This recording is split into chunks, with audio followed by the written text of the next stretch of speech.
Okay, I just want to make sure that I'm live wherever I need to be live. Sorry,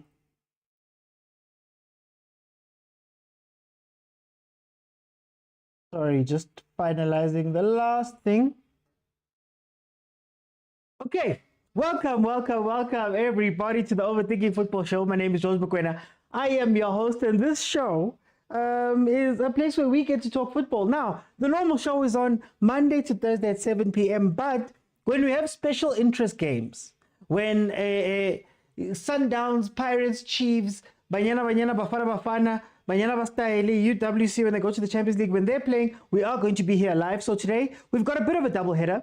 Banyana versus Denmark first up, and then at 7:30, we're going to start simul watching Pirates and Amazulu. So that is what we're going to be doing. Right now we're watching Banyana, a team that we love on the channel.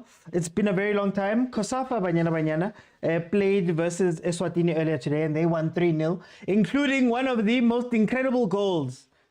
Hey, what a goal that was scored by goalkeeper. I believe it's Williams, the goalkeeper. Ukorile manu shiny into. And got them a very wonder goal from a 3-0 win. They call them Kosafa Banyana, which is similar to the Kosafa team of Bafana.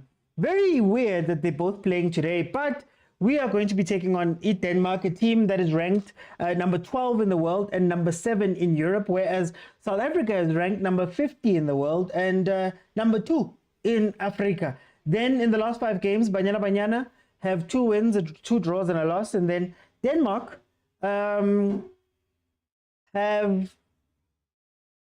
have 3 wins and 2 losses to their games. Last game out was versus Austria. The starting lineups are as follows: Ostergaard in goal, Bredgaard, Balisaga, Pedersen, Obeys, Forsdalsa, Sorensen, Hasbo, Zvava, Thompson, Brun, Geji, and Veje.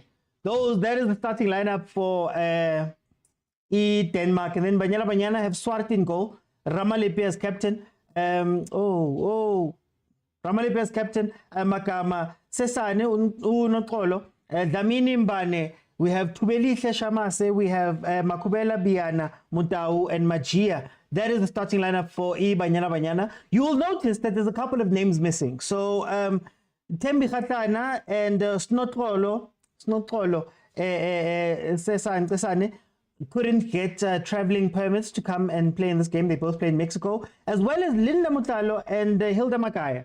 Those are the people who aren't there today, but they will be back on Tuesday when Banyana take on England. What a wonderful set of friendlies. Yazi, this is what we need to do more of as a national team. Maybe Bafana can learn from that too.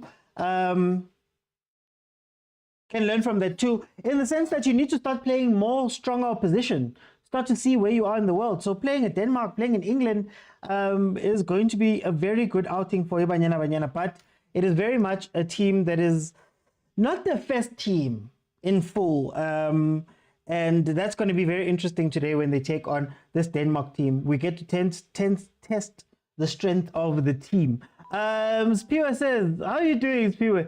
Orlando, huh? Namazu Ata. Yeah, Namazu Coach Kano. Guys. But anyway, we're also going to be covering Orlando Pirates as well. I'll tell you the starting lineups in due course, but then also we're going to watch it. If you want to watch Banyana, as I am watching them on on Facebook. That is where I usually have much joy. SABC Sports Facebook page. But you can also watch it on SABC Plus, sabcsports.com as well. That is where you can watch this game. Come on, Kaylin. Hey, man. We are 2 minutes in. It is still 0-0. Let's see what the ladies can do.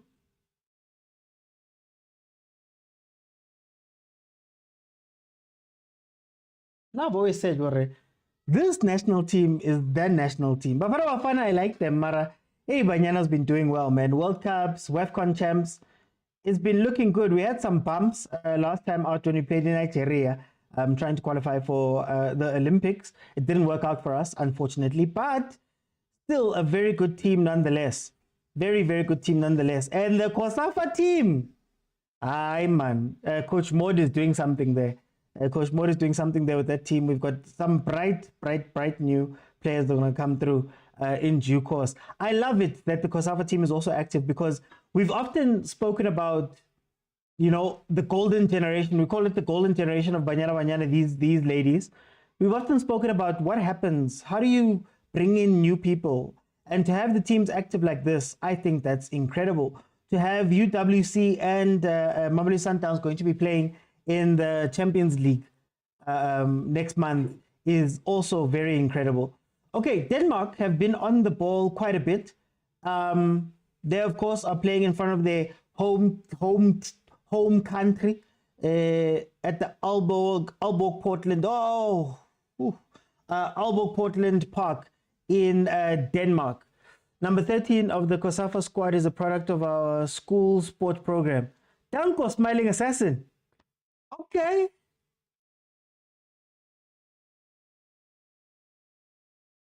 It's good to see them tried out. And it's good to see them tried out, not necessarily in the Tsakani. Remember the Tsakani scandal before they went to the World Cup. At least they're getting proper game time on that side. So very good to see COSAFA Banyana playing. Do you know what's interesting? One of the interesting things from this game is that number 6, Hasbo, actually plays for Harvard University. She's in that program. You know, the collegiate programs in America are very strong with their development. Kaylin, oh, hey. Counter, go, let's go. I mean, we have been. Masi says she's had 7 goals for the under 15, 6 goals for under 17, and just scored her first for Banyana. Here comes Denmark again. Well, KG, I understand it because, you know, this is not like the strongest team that we have. So I'd imagine they're going to go there and defend a little bit. I'd love to see a lot more breakaways, man. In counter-attack, play the game a little bit more. Let's see what we can do here. 8 minutes in. Well, 5 minutes in, apologies. Okay, we have our football under 15 boys and girls that came victorious in the COSAFA Schools African Championships. They played in Namibia. Then we also have the under 20s that did well. We also have all the under 20s that did well. So it's looking good, man. It's looking good for the national teams. Hopefully this can carry into Bafana. And the top national teams as well, not just Bafana. So that we can see some people in the future that come in and, you know, I feel like there's a revival. I don't know about you guys. I feel like there's a revival. Seeing Boshandre Campbell, Nabomfundo, Nabomapena playing in the under 20s, not necessarily getting game time, go Bafana, but playing in under 20s, active there. Even though it was David had to put the team together out of the blue.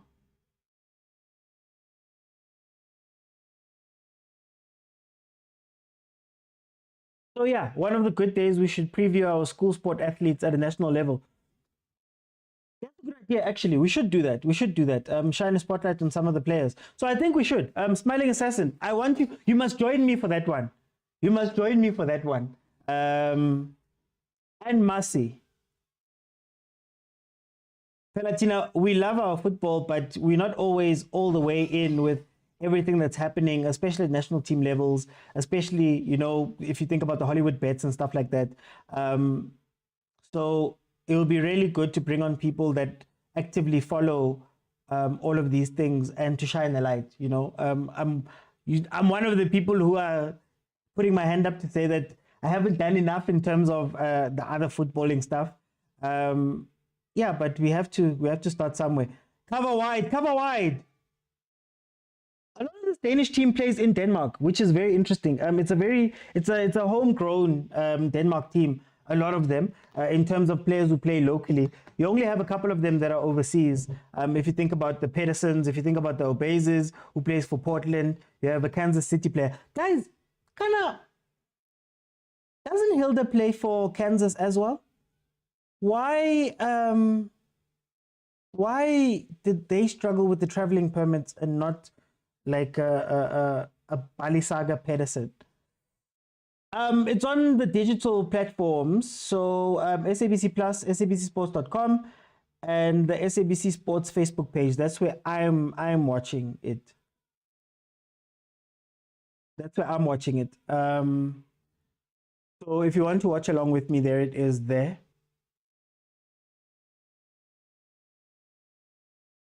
Oh, Kaylin, man. Let me do this. Evan, what's happening with my... Hey. I had some issues with my camera this past week. Hopefully they don't repeat. Okay, let's see. Hey, we really have seen... We've been watching Denmark attacking. Denmark maybe lacking that final ball. There were a couple of chances where they maybe could have played a ball out wide to the left to get through. But there we go. Okay, relaxa. Play the ball. No, guys, relaxa. It's okay. It's okay. Such a hanga. So as I was saying, Denmark has gotten up to our box. And they're just maybe lacking that final pass. We are letting them play a lot. Like we're respecting them quite a bit. And I don't mind respecting teams, but you have to have some danger to your attacks. Maybe we're going to hold out and bring in Abu Michael later on to run at this defense. Maybe that's the plan from Coach Des.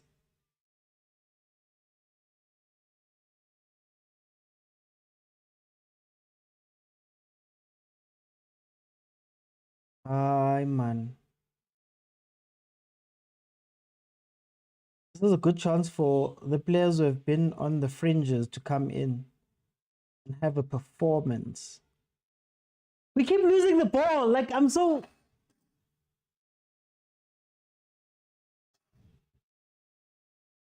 It's almost like we're rushing. The moment we get the ball, we rush to run out. Nobody wants to control it, man.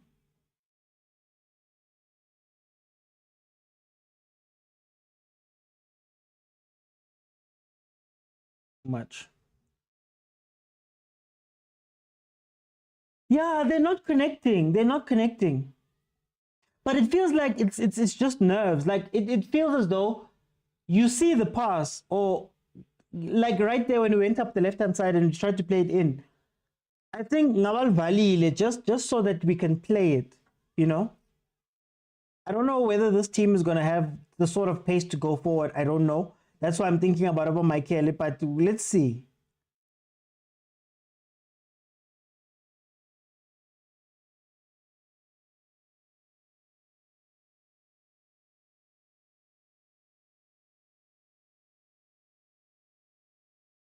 Yeah, play the ball. Play the ball.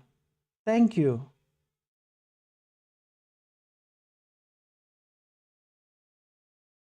Ramalepe. When I see Ramalepe, I just remember that 2 foot when she did this with the ball. Yeah, when she did this with the ball and then played that pass through. I can't wait to see Banyana style man again in the Champions League, along with UWC. But you know, when it comes to women's football, I'm a Banyana style fan. There we go. There we go. Marcy says we need to relax. These girls are also under pressure. No, I understand it. I understand it. I don't blame them. I don't blame them for the mistakes that they're making, or maybe being a little bit scared. I'm hoping that they grow into the game. Like, I hope that, for example, this attack that we had right now, that was just missing that final pass. I hope that they can, you know, see that, okay, you're not playing versus boogeyman. You know, you're playing against another team and you can actually play the ball and relax a little bit. It's an amazing experience. Amazing experience. First time these teams are meeting in a friendly. So it's gonna also be interesting to watch Ubiana. Ubiana as the elder statesman in the midfield.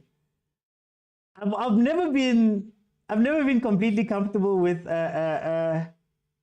Ubian. I've never been completely comfortable because she usually, hey, her tackles, man, her tackles. I don't know how she did this season, Hollywood Bets, but sometimes, hey, sometimes it feels like she's a red card waiting to happen. So that's a very interesting thing to see. We still haven't replaced Urifilwe properly, I think.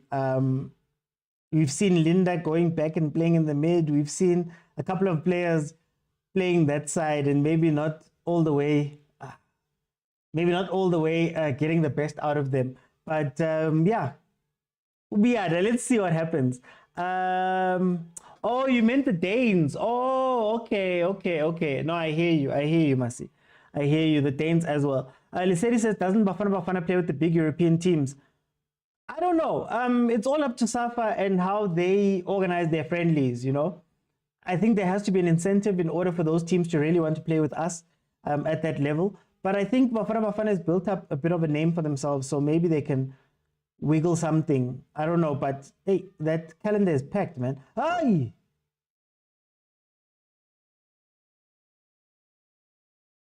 It's Biana's 50th. Oh, is it her 50th? Okay.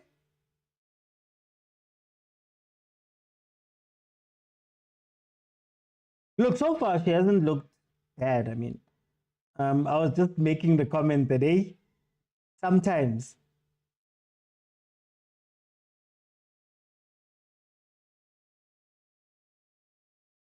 I don't know about long balls versus the Danish.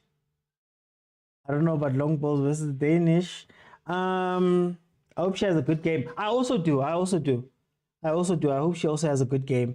Mr. And Masi, you bring up a very interesting point that it's the first time we've met, true, but then also a lot of these Danish ladies are based in Denmark. So is there also pressure from that front that maybe, I'm not sure, but what does the A team of Denmark look like? I mean, KG Vege, Crystal Palace, Hasbro, like I said, Harvard, Obeys, Portland, Balisaga, Pedersen, Kansas City. You have Ostergaard, Bredgaard, Bo Sorensen, Nisvava, Thompson, Brun. As far as my research went, they are based in Denmark. So maybe that also has something here. Liseri says, I'm expecting a win. Look, we haven't attacked much. We haven't necessarily, you know, set fire to this game. We've been watching Denmark play for most of it. Denmark, right now, they say they've got 2 shots on target and 5 shots in total versus Banyana, who's got 0 and 0. So let's see. Nox, why is she doing this?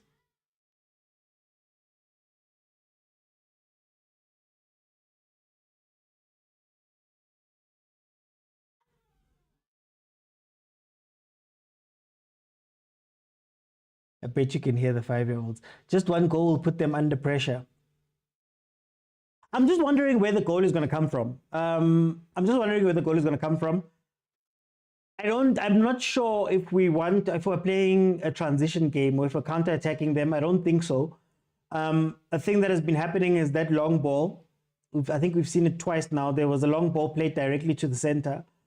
I don't know if that's the way to go with it. I think we need to build up a little bit more. But also, rightfully so, you don't want to send too many people forward, you know? But let's see how the game will pan out. Yeah, it'll ease our nerves. Definitely ease our nerves. I just wonder about the confidence. This is a very big game. To unfortunately not have your stars. But I just wonder what Coach Des has told them here. I've fouled by Unox there.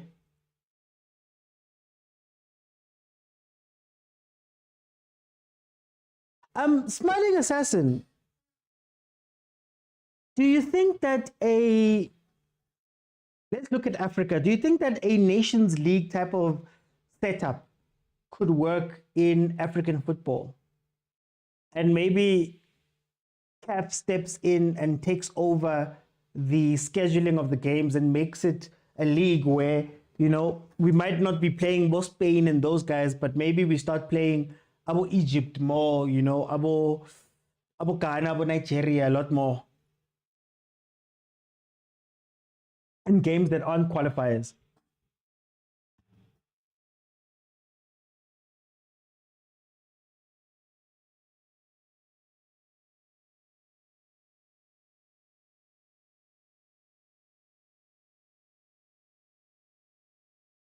Do you know what the fear is with Banyana Banyana?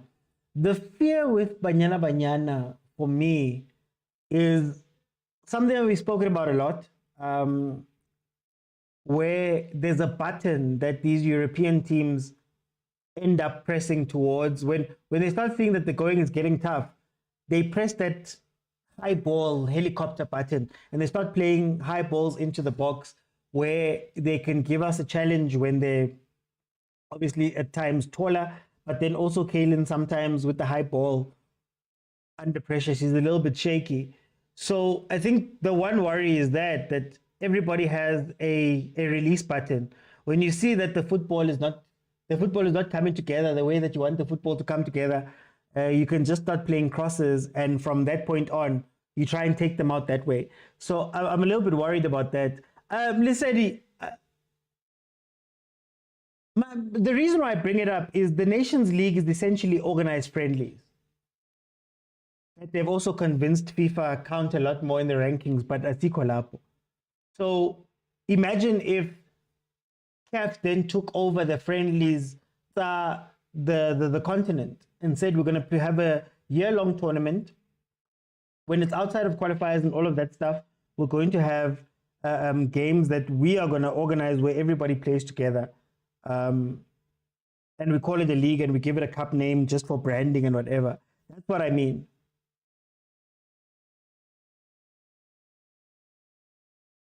Who brought down there as we were coming at them.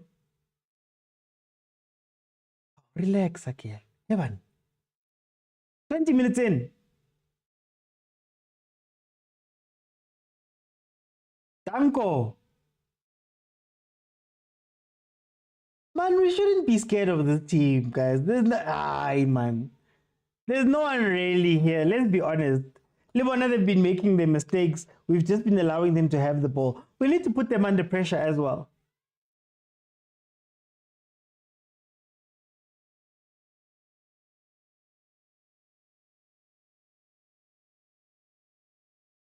Free kick, Banyana.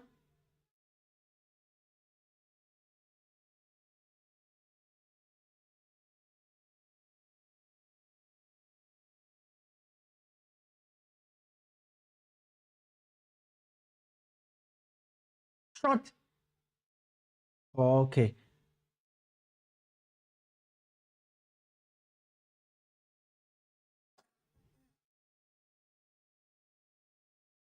It's a very quiet game though. SABCsports.com, King. SABCsports.com.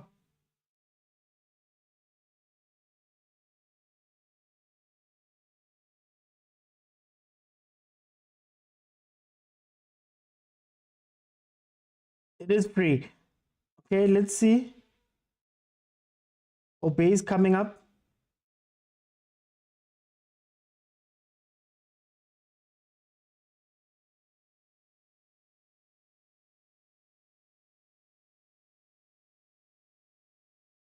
Hey, Denmark. Why didn't they shoot? I think they could have gotten something if they shot there, honestly speaking. Bit of a worry there between Makubela and Dlamini not necessarily communicating there, allowing this Thompson to play a ball into the box. Corner to Denmark. Here's the true test. Oh, they're playing them short. Okay.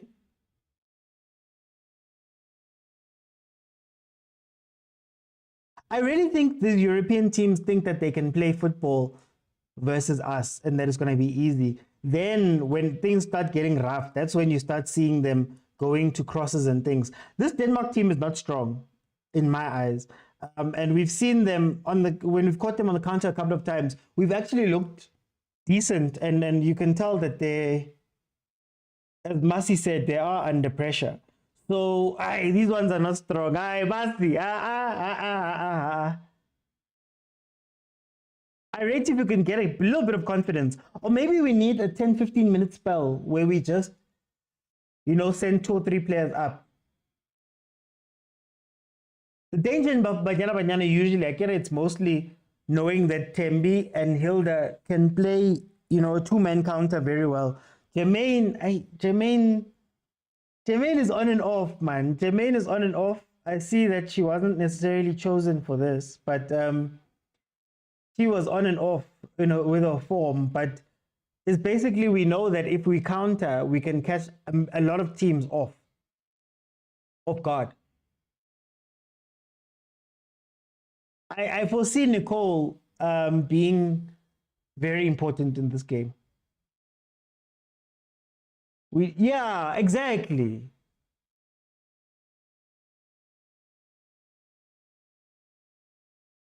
I agree 100% there. How do you feel about Nicole? Like, I like her, but it feels like her biggest thing is that she's got energy. She runs around. Mara, in terms of like effectively getting the ball and distributing, can you have a midfield of her and Banyana, and ask for that? I know normally I've seen Linda being put into a sort of a 6-ish position, and Shem, I'd much rather have in the 10, but are we lacking those type of players? Like, Masi, who are the people that can come in and control a midfield for us outside of the normal names like your Janes, your Bianas? Who can come in and control a midfield, in your opinion? Nkola can be too playful on the ball. I agree. That's exactly. But she's got the energy. Like, I think she's caught between being I think they want her to be like a 6 on the ball, but it sometimes feels like she enjoys destroying more than she enjoys having the ball at her feet, if that makes sense. SABCsports.com, Lux. SABCsports.com. Mtandi. Okay. She's the only one I see on the bench that I can call into the midfield. How much of this is a midfield problem and how much of this is just nerves? I think a lot of it is nerves, eh? Oh, Juice Weld. What Juice? So good to see Juice back, man.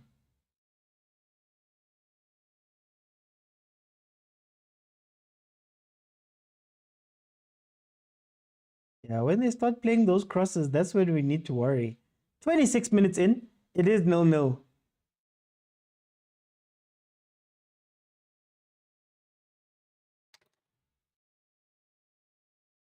Just want to check if the starting lineups have been released on the other game we're going to be watching tonight.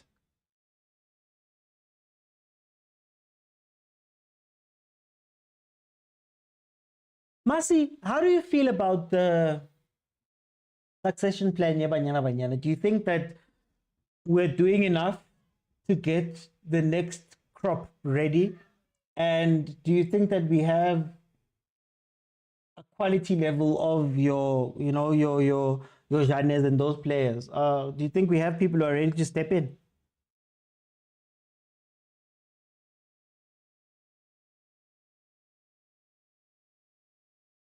Just want to see something.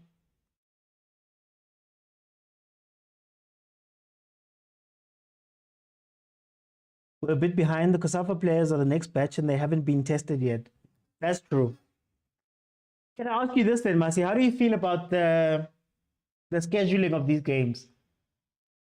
It's very weird to have CASAFA and the first team playing on the same day, when maybe some of those players could be the backups that are brought here, or at least to experience Coach Des.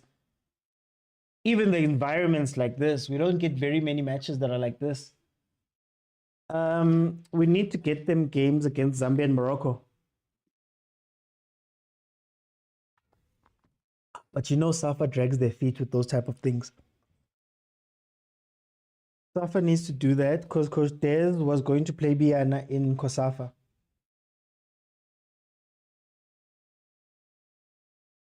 Hero Brian says they will win 1-0 maybe. Mas says this has actually forced them to play a younger squad. Which is why I was asking about the succession planning for this team. Wasn't Coach Maud only roped in now? That's another thing. Or has she always been coaching the Kosafa team? Because she was brought in now. What type of working relationship does she have with Coach Des? And should we be looking in those things? I know even on the men's side, man, there's she's the under-20 coach, ne? Sorry about that. She's the under-20 coach. Yeah, I was about to say. My bad, my mistake.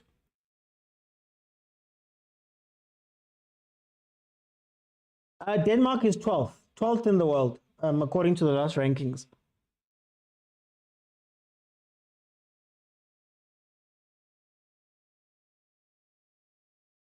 Since Kosafa does not have fixtures for under 20, it doesn't have much to do. Oh, okay. Oh, Coach Maud coaches my alma mater.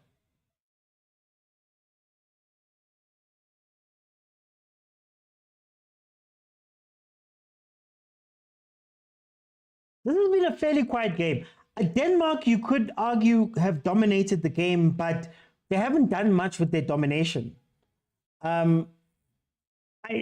Honestly, this is not a scary Denmark team. I don't think we should be scared of this team. Look at how they lose the ball. Talk, guys. How Khante?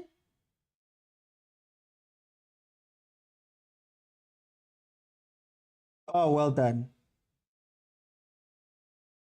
Well done. I feel like we'll be better in the second half. Yeah. Coming out of halftime, we should have our confidence back, or with us.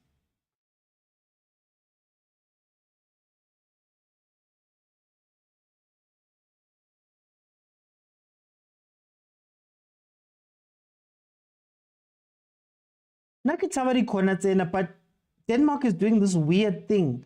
Don't they know that if you want to beat Banyana on a corner, you crowd Kalen? So this zonal first type running, I don't understand it. You have to crowd Kalen. That's how you win these games. It's on the digital platforms, SABC Plus, sabcsport.com, the SABC Sport Facebook page. That's where it is, Total Fitness Academy. You have to crowd Kalen. That's what you need to do. You have to put somebody right in front of her in the box and then play balls almost directly in. This tactic, they're going from the top of the box, is not going to work for them very well in this game. No stress, no stress, no stress.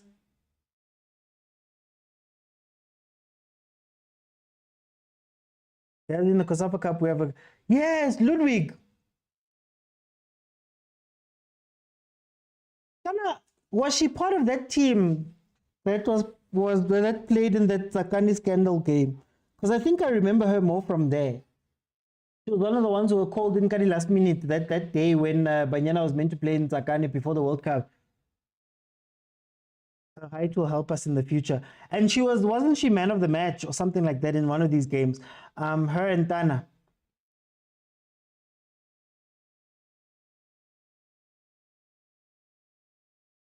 Moana says, hi, just got home, didn't even know Banyana's playing. And it's a very good friendly game. It's Tuesday, yeah, Tuesday.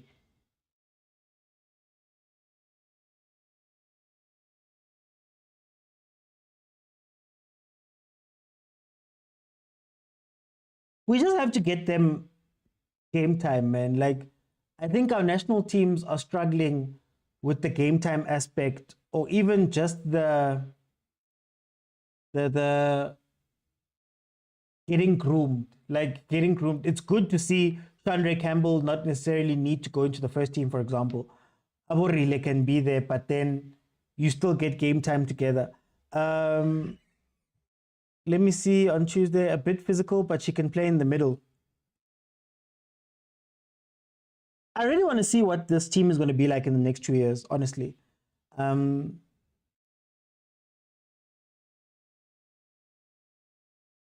let's see. Hence, I was shocked that Bafana is not playing Chan. Like, we needed that for the younger players before the under-20 AFCON. Papa doesn't care, guys. Yeah, as I was going to say, Safa doesn't care, guys. Safa's not about that life. Kiri last minute. Kiri last minute fela ko Safa.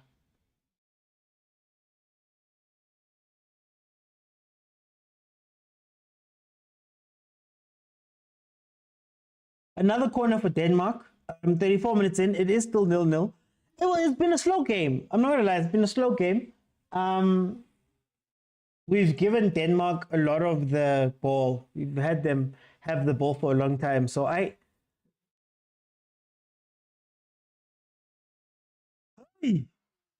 Oh, Kitsabari corner. Oh, Kitsabari corner off of the crossbar.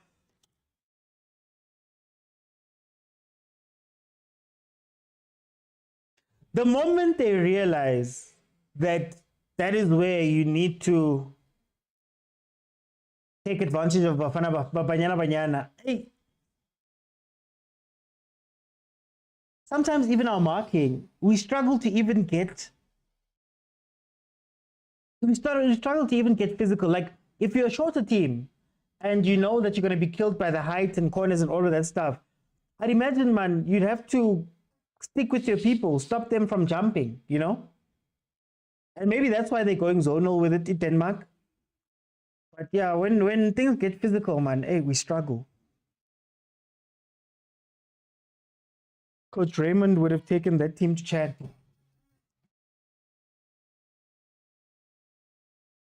Now I always ask, Kore, are national teams even interconnected? Because one team is getting coached by this one, then it's Ramo Rebuli the one day, then it's another one who's coaching this. Shouldn't they all be together? You know, like our coach Mod should be with Coach Dez. The former UCG coach, I'm forgetting the name. I'm not even sure if it's still the UWC coach. That was somebody who we had been saying that I think there would be a strength in numbers thing if they all came together. MK, the digital platforms, SABC Plus, SABCsport.com, SABC Sport Facebook page.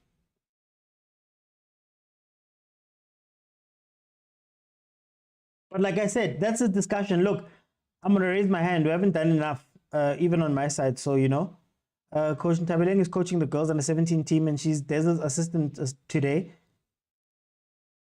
Kana, Coach Shorty. Was she released? Is she there?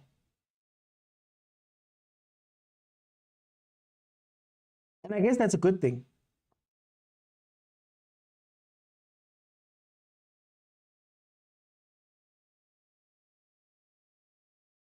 She was appointed head of Safa's Girls Academy. Oh, okay. Because I remember even Kotak, Coach Shorty was very involved on that side. But this was a while ago. Yeah, I don't know if she's the coaches. Yeah, I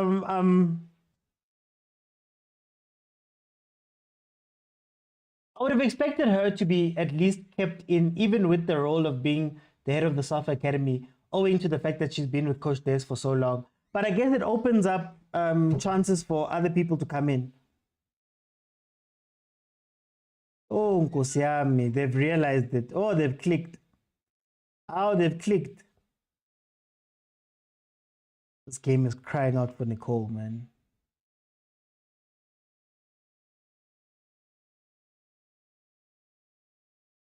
Like Aksat Zeba, what are we trying to do going forward? I think they're training Coach Tina Sonke for the Banyana role. Ah, okay.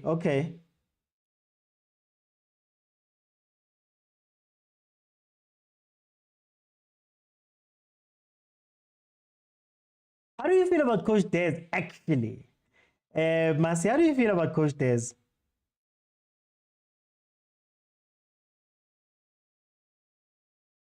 Clear it. Just clear it. Just get it out, man.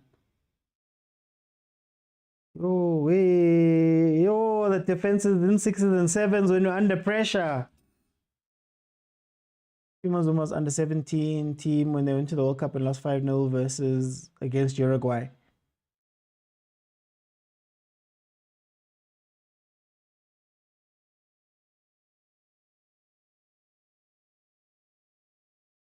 Guys, can we talk as the defense? How do you have so many players in the box, but yet nobody's guarding a cutback or something? And the funny thing is, the players in the box aren't even marking people. I feel like she doesn't do her selection herself. Do you think that she's a yes man? Do you think that she's just agreeing with everything that Safa does? And she's just, I remember the day that I questioned Coach Des was that Tsakani day. Because I thought with the power that she's meant to have at Safa, and I know they probably threatened her with a job or whatever, or she knows that her job is under threat, I would have loved her to be the one that stood up for the team. And I wonder what that relationship was like going forward. I wonder what the relationship became after that particular moment, because it almost felt like she left them, she hung them out to dry. But yeah, I guess, there's no other choice but to work together, I guess, with some of the players. But I think that's what saddened me the most that day with the Coach Des, watching her taking on and coaching that girls' team that was put together, the ladies' team that was put together last minute. I was a little bit disappointed, especially knowing that Des was one of the people that had been, in the fight. Even when I saw Lydia come out and being the one that Safa sends to go speak to the ladies and tell them, it was the bonuses issue and them being paid. Having Lydia going out to go speak, I was like, guys, how do I trust you going forward from there? But anyway, Des as a coach, I love her. Love 2 cups, last 16 at World Cup, 1 AFCON gold. I like Coach Des. I just feel like sometimes it feels a little bit, and I don't mean this in a mean way. It sometimes feels as though she's a little bit outdated with the tactics that she deploys and the type of game that she plays. And I think for a very long time, Banyana focused on individual brilliance. And yes, the individuals are very good. But I would love to see her work hand in hand with our coach Jerry and those type of coaches too, because I think the women's game is changing so much. Some of these teams, the ones that I watch, I don't want to speak about everybody, but the way that, for example, Banyana style play, it's a very modern type of game. It's it's an expensive 3-4-3 type thing. I'd love to see those type of things get brought into Banyana, where we can start using our stars properly. But again, these are just nitpicking. We're just nitpicking because Coach Des has, like Ubongani said, she's gone to a World Cup with this team. She's won WAFCON finally after losing out, I think, twice herself as a player. So you can't necessarily say too much about it. It's working out. I think when Abolinda and those players start getting moved on, a lot of questions are going to be asked of Coach Des in that regard. But anyway, Brian, in this game, I just feel like we're playing in ourselves. I think the mandate has been given not to lose this game. So they are very, very, very defensive, rightfully so, I think, because they're missing a lot of key players. Yeah, I wasn't called up. Jermaine wasn't called up. But Jermaine, mina ngiyamthanda, but Jermaine, hey, yo, she's on and off, man. Like she's on and off. Some games you'll see the best Jermaine, but then others it'll just be hey, something else. We're heading into halftime, guys. You know how halftime works. You can jump in and we can have a conversation about what we're seeing here. I just feel as though, man, we're a little bit scared, but it is Denmark away, so you can't say too much, man. Honestly. Oh, it's a friendly. It's a friendly. It's a friendly entitled IPT African. Every time I see that name, I have to laugh with Tyler. Just writing down the Pirates team that has just been announced. Royan. No.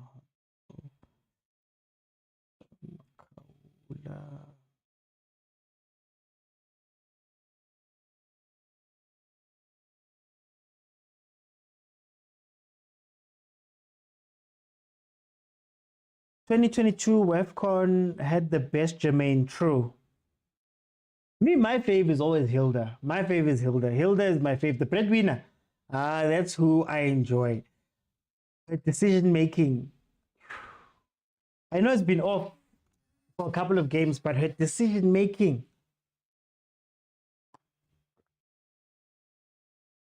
Tlogelang Kalen. Kalen has done the job, guys.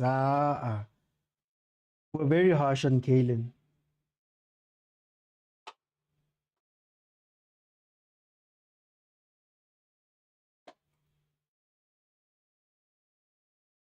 Yeah, that's what I think people forget that. I love Hilda. Oh, what a Hilda.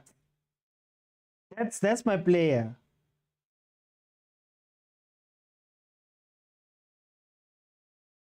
I know everybody looks at Tembe, and it's not to say that Tembe is a bad player, but yo.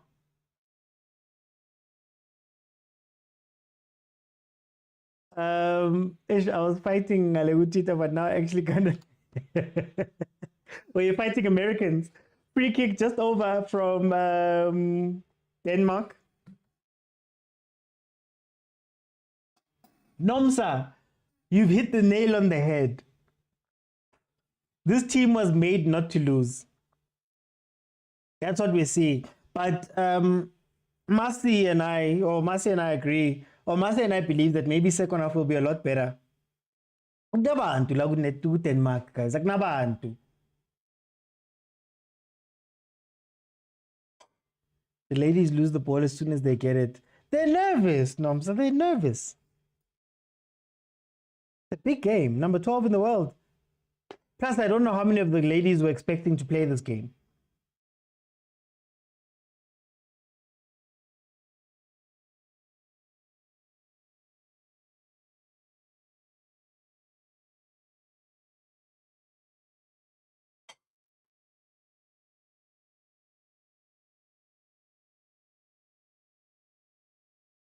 Don't both go. Don't both go. Thank you. Yeah, they've got nothing. They've got nothing. Take them wide. They've got nothing.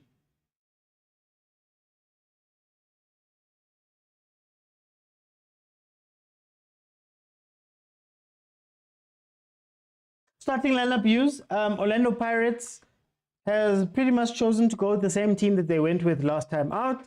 Chains, BC, Sesane, Van Rooyen, Hotto, Makaula, Mbata, Tito, Mfuke Nkota, and Mahopa. That is the team for Orlando Pirates right now. We can't always depend on Tembe alone. We also got Nicole and Masrame. That's the question I was asking. Because even with this team, we're kind of banking on them being good. Only. Okay, here we go. Ball played in. Clear it. Clear it. Yeah, I guess Denmark is not good. No, no, no, no, no. uh-uh. Ay. Free header. Free header like that. Bafana, man. Oh, what? Ah, number 21. Who's number 21? Geji. Hey, veli kamara ku Geji. Wal Gecha veli. 5.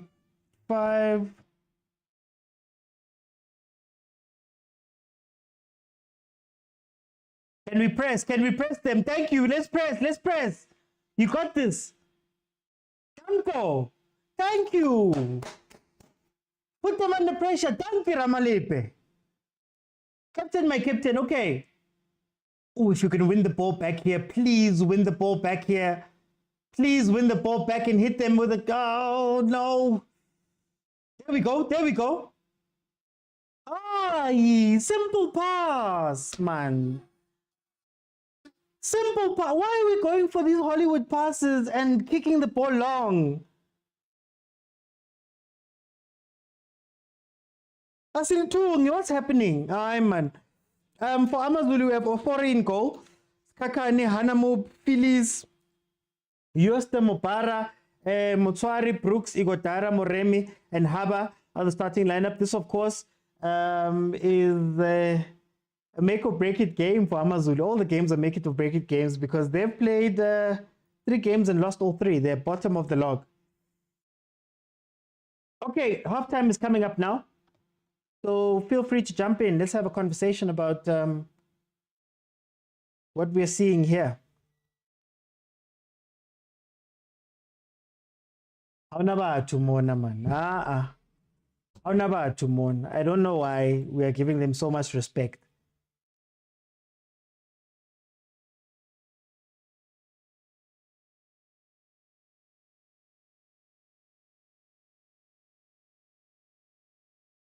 Ay, man. Okay, halftime. Let me just fix my my stuff, guys. This is halftime of Banyana versus Denmark. Denmark has had more of the possession and control, but we've shown up to defend in this game. Let's see who's here. Feel free to jump in, guys. Bottom of your screen, press the multi-guest button and you can jump in. Let's have a convo. Masi, how are you doing? Welcome. I'm doing well, and yourself? Can you hear me? I can hear you perfectly. I'm good, but I'm frustrated, Masi. I feel like if they can see that these players, this team actually plays like what can I say, a UFC, like a University of Fort Hare, they'll have more confidence and then they'll start attacking. Yeah. Someone just needs to tell them in the dressing room that these girls are not that good. Do you think that maybe it's the messaging coming into the game that maybe is making us play like this? I think it's the number 12. They're number 12 in the world. We are number 50. Yeah. I think that's the reason. I actually wanted to talk about the coach this thing you asked me, Guti. Is she a good coach? I feel like Safa is Coach Des is a Safa-made coach. They needed an assistant for Coach Vera back in the day. Yeah. Coach Des was there. Remember, Coach Des does not have a Sasso League Cup to her name. She does not even have a Western Cape Sasso League Cup.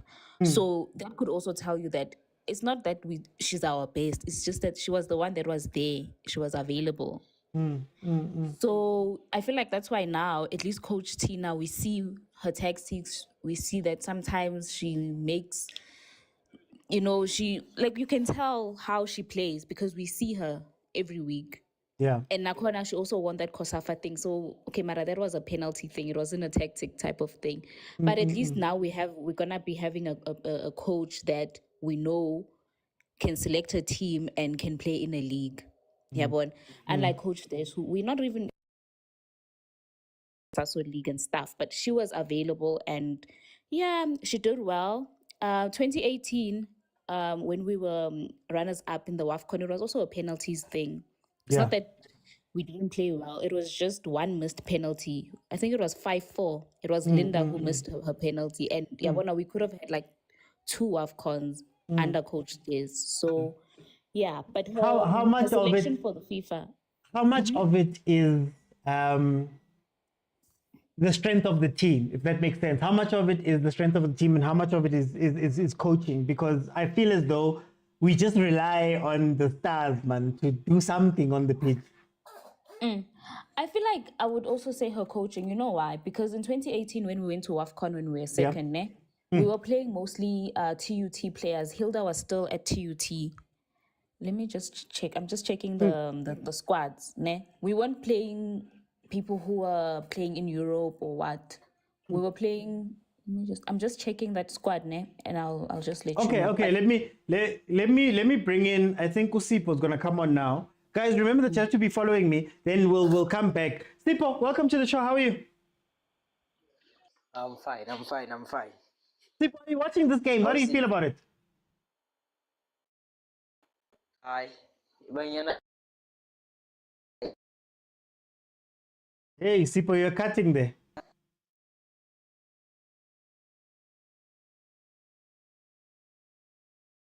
I think network is kicking Usipo there, or maybe it's on my side. Sipo, let's try this. Sipo, try come back in, and we'll go from there. I think just to give my thoughts very quickly before we go back to Umasi, I don't think this game is like this because Denmark is good. I think Denmark have had chances to put away, but they haven't been able to do so. They've had possession, but they don't look dangerous. I think the few times that we've made it into Denmark's half and to the final third, we've actually showed that maybe there's something that we can take from this game there. It's probably going to be a very transition-based type of style that we have to come into in the second half so that we can catch them off. And that is where I'm looking at Abu Nicole coming in. The ladies, all I'll say about the ladies is, sometimes, man, just make the simple pass.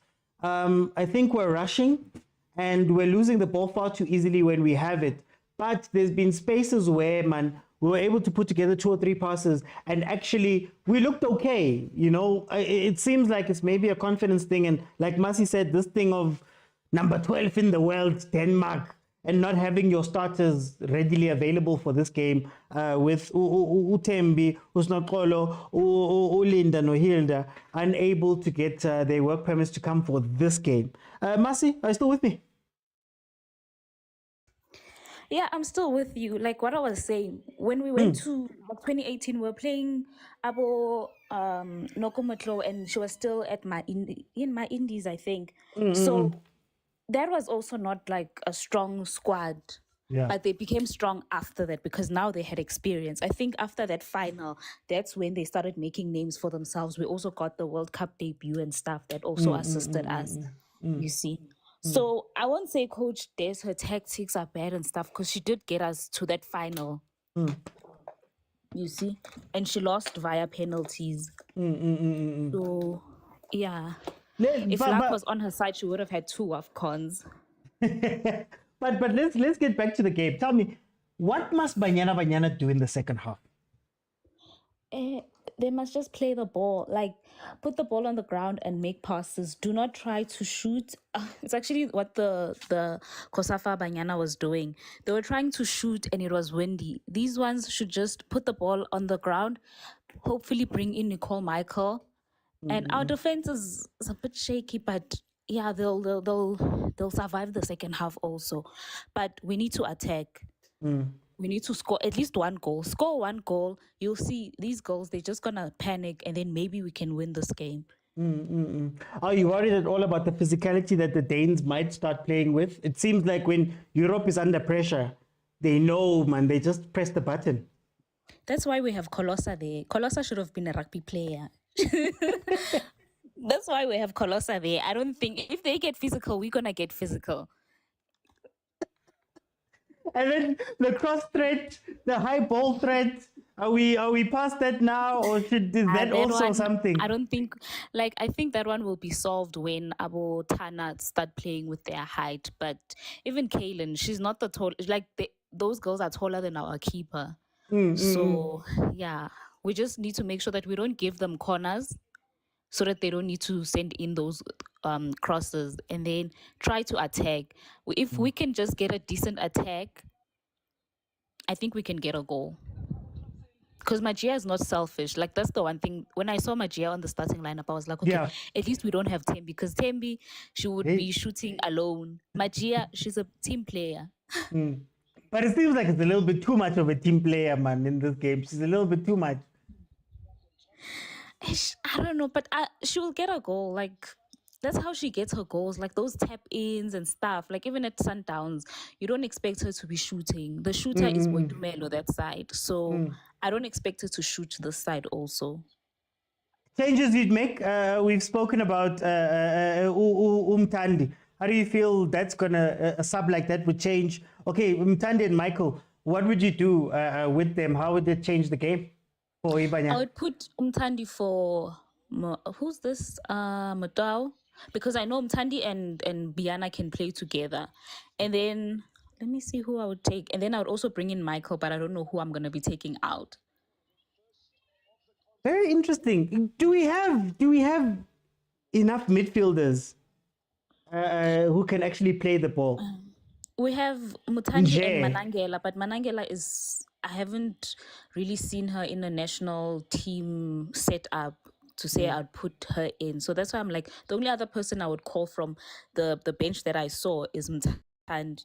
And then I want to ask you your thoughts about I want to ask you your thoughts about Kimankana ki Unox Unotolo. Someone was like, Nokolo plays idiski, like she plays for the crowd. Even go CAF Women's Championship. Like I was shocked when they were like, there's a team that actually wanted her from Saudi Arabia, because she was playing to entertain the crowd. Yeah, she would lose the ball here and there, but I feel like that's just how she plays her football. But she needs to do that when her team is winning. Like right now, we need goals. We can't afford to lose the ball that easily. So, yeah. Okay, let me bring in Glenn. Glenn, are you watching the game with us? How's that, my brother? How are you doing, my brother? Sharp winner. I'm watching the game, brother. How do you feel about this game? I think Banyana is barely holding on, eh? Like, or maybe it's a question of Denmark being at a higher quality than Banyana. But for me, I feel like the Israelis is slowly but surely running out of ideas, and she's at the brink. She's at the brink. Credit to Colossa. She's playing well in the middle. But I think that's as far as it gets. The Banyana squad, how can you play? It's a friendly, for God's sakes. How can you play 5 defenders in a friendly? If you lose, it's a learning curve. You understand? If you lose the learning curve, a friendly game is a game where you develop a style of play, and where you develop some sense of a competitiveness in what you are doing. I don't know if you get my point. Yeah, but so Desiree Ellis, for me, she's trying to keep a job at the expense of South African women, women's growth, football's growth. Well, do you think that maybe there's a confidence problem in this game, that we are respecting Denmark too much? Because in as much as you say quality, I don't see them doing anything special here in Denmark. Let me tell you something, my brother. I was talking to somebody yesterday, and I was telling them that what informs a game day strategy is simply the profile of players, the profile of players who are playing on that team, and the profile of opponents. But then after, what the coach tells the girls or the boys at the dressing room is quite important. We are talking about confidence. Let me tell you something. Jose Mourinho used to tell Benny McCarthy that you are the best striker in the world, and Benny McCarthy used to believe it. Why don't you tell Colossa Banyana that you are the best number 6 the world has ever seen? Give her confidence to progress with the ball in the final third. Give her confidence to carry the ball. It shouldn't be about playing what we call the simple football, 1-touch football, 2-touch football. Sometimes, if the space allows, carry the ball forward. But they're not going to see it under Desiree Ellis. You know why? Because she's trying so hard to protect her job. And it's fine to protect her job, but at what expense? It's my question, at what expense? Okay, let me bring in Lebza. Lebza, welcome to the show. How are you? I'm good, man. Wena. Man, Kimnati. Lebza, you watched the Kosafa team playing earlier on. You're watching this team. What are your thoughts about this game we're playing versus Denmark? I think the first few minutes, the game, they showed that they can actually go toe to toe with Denmark, but I don't know what happened. They now started going back into their shell. I mean, it's an away game, so I'm not complaining too much, but at the same time, I'm like the same kind of play that they had at the beginning is what I want to see. Them trying to control possession and trying to go into Denmark's box. I mean, we haven't got. I'm not sure. I don't think we've even tested the goalkeeper. I don't think we've. Yeah. So from what I saw, we didn't do any of that. But so far, I'm not too disappointed, but I'm not too happy either. So I feel like we need more box entries. We need quicker transitions. Of course, what I've realized also is that we lack speed. Did you see how quick those Dane ladies run? They run really fast, and they just outpace our ladies. Like they just not moving at all. So it's one of the things that we're gonna have a problem with, the speed, but I firmly believe it's getting us ready for the continental competition. So we should see some improvements from here on, just like how we were not happy with how some of the girls were playing, the B team that's here at home, how they played against Namibia, people like Talia Smith and all of that. But today they showed that hunger, you know, they were pushing really hard. They were playing really well. So I expect to see an improvement from here on. It's just some bit of cold feet at the moment. What's your score prediction, Lebza? I think I think it's gonna be 1-0 for Banyana, eh? Okay. These days I hardly get my scores wrong, bruh. So I'm happy with my prediction. Or I think they're gonna beat Denmark 1-0. Okay. And that'll be a good result. I don't see anything special with Denmark. The only special thing that they have is the ranking. Besides that, the ranking and the height and speed. But Banyana have been able to contain all of that. So we haven't had dangerous threats, you know. So except the head, besides the header and the thingy, I didn't see anything else that was threatening. Let me bring in Wesh. Wesh, welcome to the show. How are you? OT, Kambanjan. I'm Mnandi Wesh. Wesh. Denmark, Banyana. How do you feel about this game? Yo, bro, by the look of things,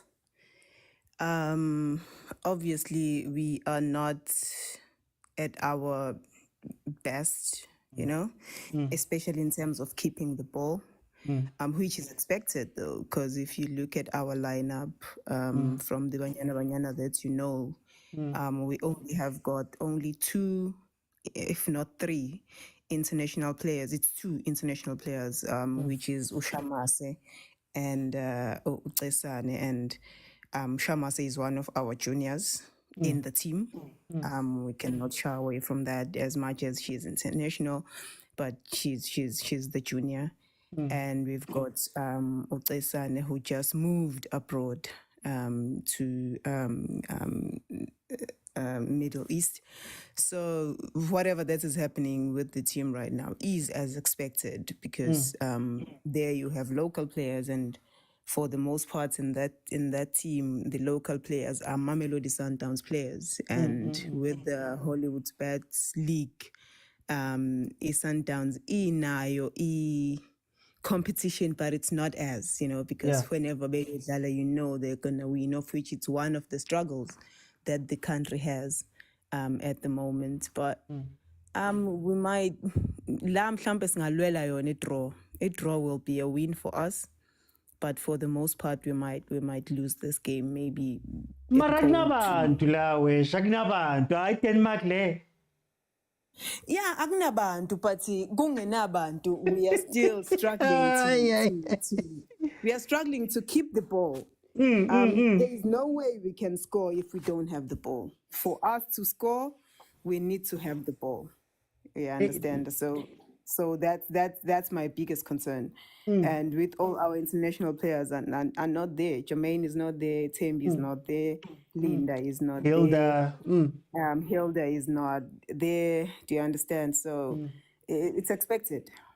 But can I ask you then, isn't that an issue that have we been leaning on them too much, that we haven't been developing the next people or the people who are meant to come in and we have a bit of confidence? Do you think that maybe that might be an issue? We as South African supporters, and I will tell you, we as women, we appreciate that you guys are getting more into it to support. But the more you support, you also need to be patient, because for the most part, our supporters are Bantu besilisa okuyibona abantu aba-understand ibhola in South Africa. They do not understand ukuthi lento yebhola iqhamukaphi. Do you understand? So the development side of things, all those kids ozibonile zidlala kwi-COSAFA, kwi-COSAFA today, are kids eziqhamuka noma ikuphi. Abanye bayadlala kwi-Hollywood Bats League, omunye udlala le kuba kwi-Sasol, Coach Temba was a back door laphayana and things like that. So we need to understand where this thing is coming from. We've lost a lot of talent with women's football. There was no professional league, and you cannot even call the Hollywood Bats League professional. Players are still not getting paid. So for you to compete and to be at your best level, awukwazi ukuyoshaya 9 to 5, uphume ngo-5 emsebenzini uhambe kwi-training, usuke nge-weekend uhambe uyodlala. Some players cannot even go to games because akakwazi ukucompromise ispani ahamba ayodlala game. So we need to understand all those dynamics ukuthi where are we coming from and where are we headed. Where we are right now, it's very impressive. We are trying. But we do not have money in our pockets. Kids are not getting paid. People are not getting paid. You lose interest if you cannot eat from something that you love so much.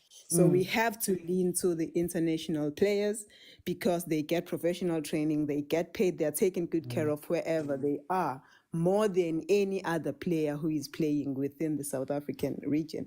And ama team owabona ngathi serious, your Mamelodi Sundowns, your TS Galaxies and them have been saying that we do want to take good care of these girls, but we cannot have every player wanting to come and play for Sundowns, because in Mamelodi Sundowns that is getting paid, TX Galaxy that is getting paid. So we have a long way to go.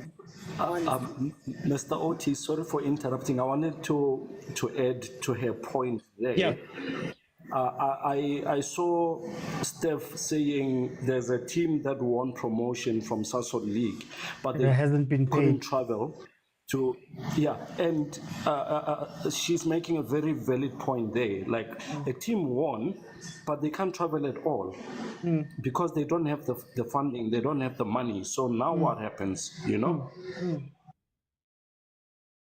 Oh, well, I think it's more from, the question was more from just the footballing aspect that, you know, we've known Abo Shamase, Abo Dlamini, we've known some of these players to be in the team, but are they getting the chances, Banyana, for them to be good? Because it feels as though we have a very good first team. We know that. I even call them a front four. Front four, Hilda, Linda, Tembi, Jermaine at times. We have a very great front four, but I'd love to see, man, some experimentation from Des, and maybe this is the game where we start seeing those things from a footballing standpoint. But then, what do we do in the second half? What do we do in the second half? Now, Denmark korile. Oh, bro, I think you go on and to continue to continue and try and keep them because Yeah. with the height, that they have and the little bit of speed, obviously they are not even great when it comes tactically, you Yeah. know.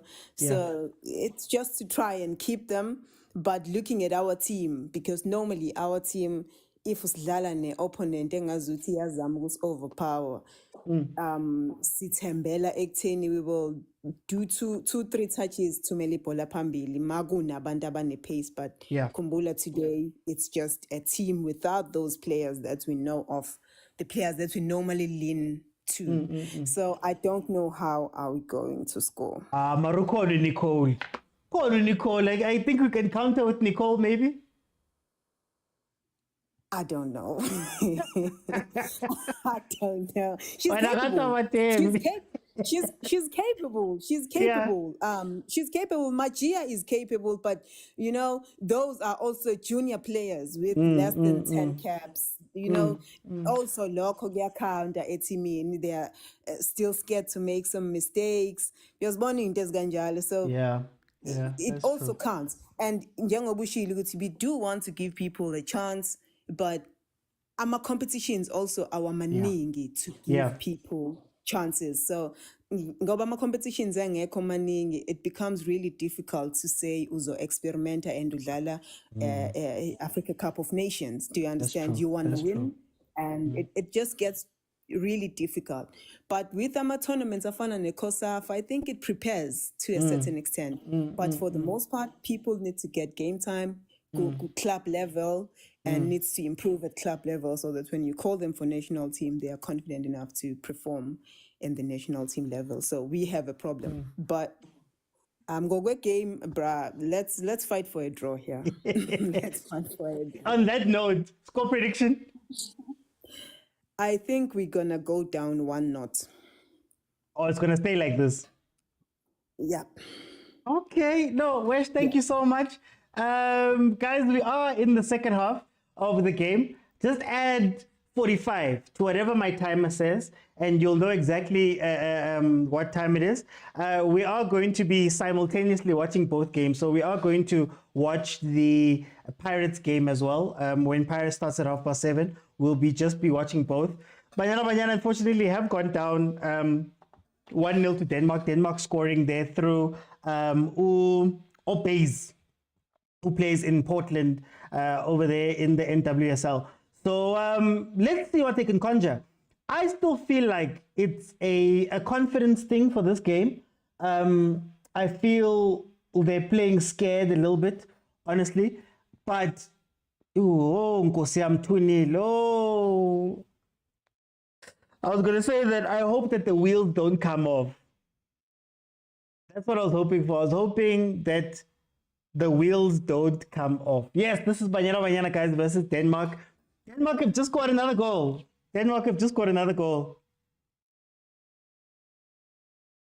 Guys. Like, I think it may be a composure thing. Guys, if you want to watch the Banyana match, it is on the digital channels. So all the SABC Sport channels, SABC Sport Plus, SABCsport.com, SABC Sport Facebook page. I'm watching it on the Facebook page right now. I tend to enjoy the Facebook page better. Oh, defense. Oh, Nkosi yam, defense. These goals have been coming. Oh, these goals have been coming. Father God, send help. It's tough. But this is what happened. Look, okay. It's a fair point. You have to be fair and say that this team is missing a lot of the big star players. And they were missing a lot of those big star players almost very last minute because of travel permits and things like that. They are going to be back when we play England. I think it's on Tuesday when we play England. So we'll see our Bafana that we used to, our Banyana that we used to coming back on Tuesday. I just feel as though we gave Denmark a little bit too much respect in this game. I don't think Denmark have been special. They're also playing with a lot of players that play in the Danish league, but I don't think they have been special. Mara, guys.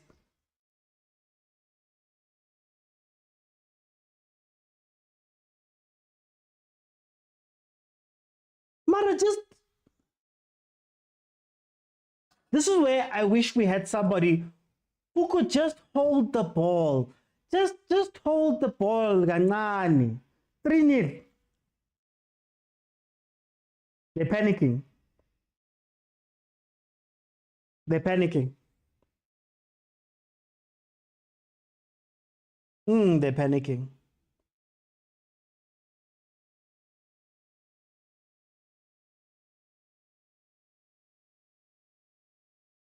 Wait, isn't that... Can they show us that other angle? Is there a possibility of an offside there?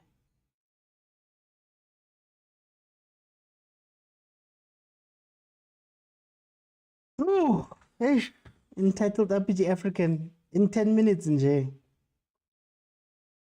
Musa says we're too slow.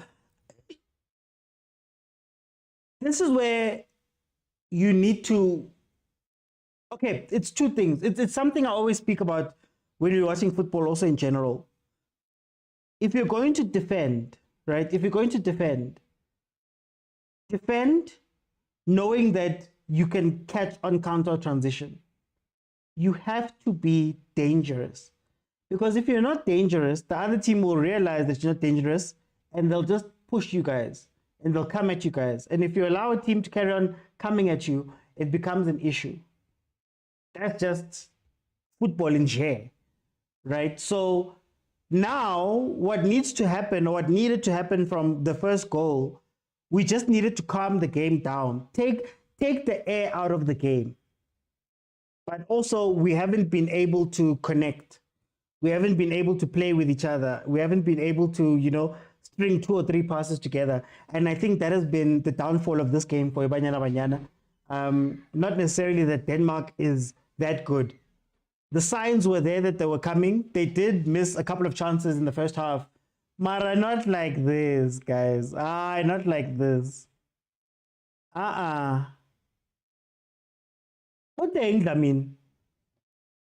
Yeah, no, I think Kaylin must come out now. It looks like she's injured as well. The goalkeeper's positioning, the middle of the park, attack is null and void.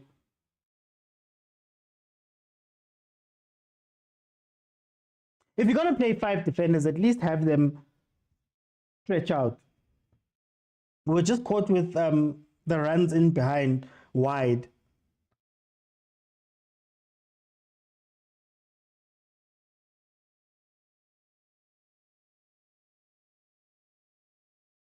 The goalkeeper's position in the middle of the park. Where's Lamini? We'll always look 2 steps behind of the action.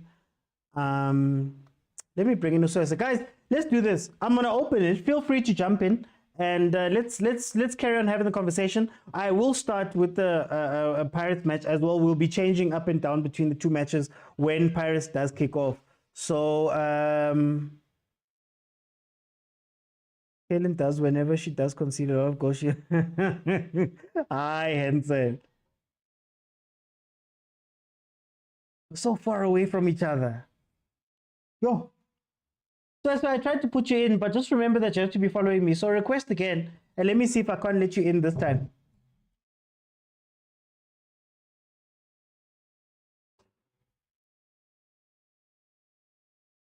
I guess it's a learning curve for the newer players. Oh, Champuya! That could have been 4. Every time they counter, it looks like we're going to be caught.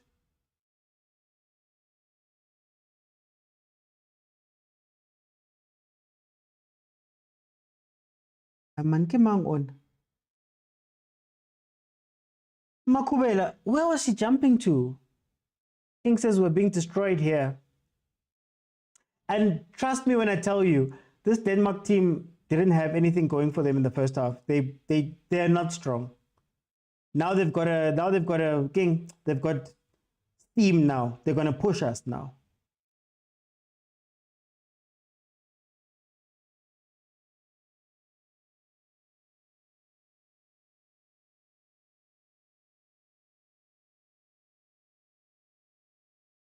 Ay, man, libs, libs.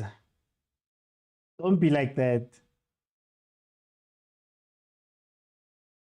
But guys, how many times are you going to allow the same move to beat you?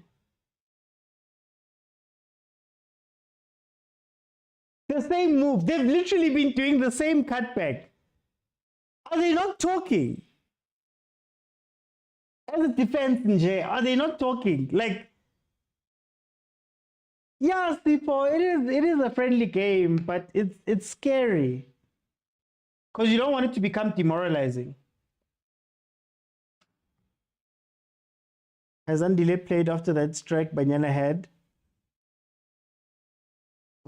I don't think so. Because I confuse Andile. Whenever I think about Andile, I confuse her with the Champions League for Sundowns. Because that's where she plays a lot. We need a calm defender two ball-playing midfielders release the front three to explore. Has never, nah?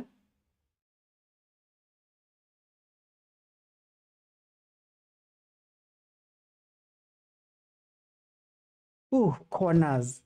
Remember what I said in the first half about the button? The sad thing about Banyana is that there's a button. Very well. There's a button that you can press if you're under pressure versus Banyana. Because what I give Banyana is you won't play football against Banyana. So you're not going to tunga the ball and do those weird things. That is one thing we don't allow. Mara, the moment they start playing these high balls and crosses and all of that stuff, they've realized, if you look at what Denmark is doing now, they've realized that, okay, we're going to go wide. We're going to pull the left back. We're going to pull the left back out of position. Makubela is going to jump, even though she doesn't need to jump, but she's going to jump out and we're going to play the ball back in. And now they're even going high because they understand, oh, Nkosiami.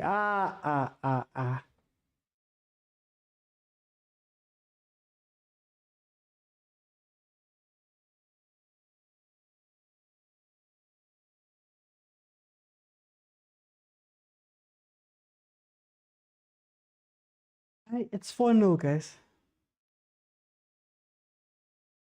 It's 4-0. Another cross. We really need to figure out this cross thing. I understand that we're short. Mara, you can't be letting people have free headers. At least get physical with them. Don't let them hit the ball alone.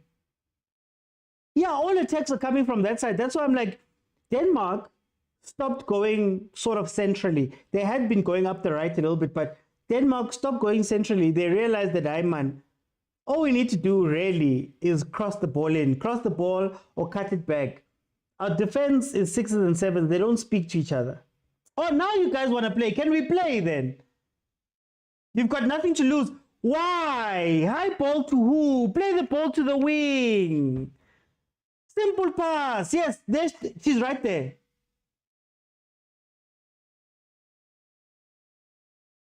Simple pass. What they've been doing so far is they get the ball back, then it's either somebody tries an audacious shot from the halfway line, which we've seen, I think, once, or they try play this long ball to the person who's playing striker. Man.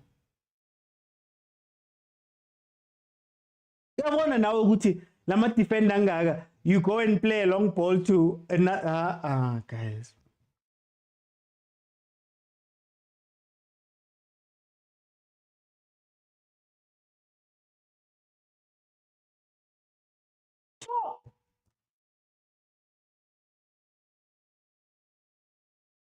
I think their heads have gone down. It's a very dangerous place to be. Another almost header. They know now. I told you guys already. The problem with Banyana a lot of the time is there's a button you can press. I said it, didn't I? They'll see that playing football is not going to be what you can do versus Banyana. So all you're going to do is hit the ball high and just pressure them with defense. We really need to figure it out. Ramalepe keeps changing position, says Uhansel. There's no leader there at the back, says Gregory. There's no leader in the team, Jay. I think this is where you need to calm the game down, man. They're making us chase shadows here. Go for the ball. Commit. I don't mind losing, but there's a way to lose, man. It's gonna be tibang for the next 24 minutes. Okay, guys. Leo says the defenders are not doing their job, Shem, especially on the left. Even the coach, Gashinchi. Okay, so Pirates Amazulu is about to kick off. So we're going to be switching in between. I will be watching both games, but we'll be switching in between the games. Pirates taking on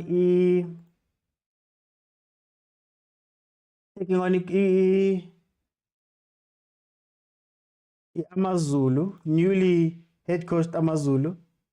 It's better. Yeah, you know what I mean, Fifi. It's better that way. It's better to know that as in leeway, it's fine. But to go out like this, I think I have a problem with going out like this. And I know, to be fair, they've had they're missing out on a couple of their big players. A lot of the players, it's their first time out. Mara, not like this, guys.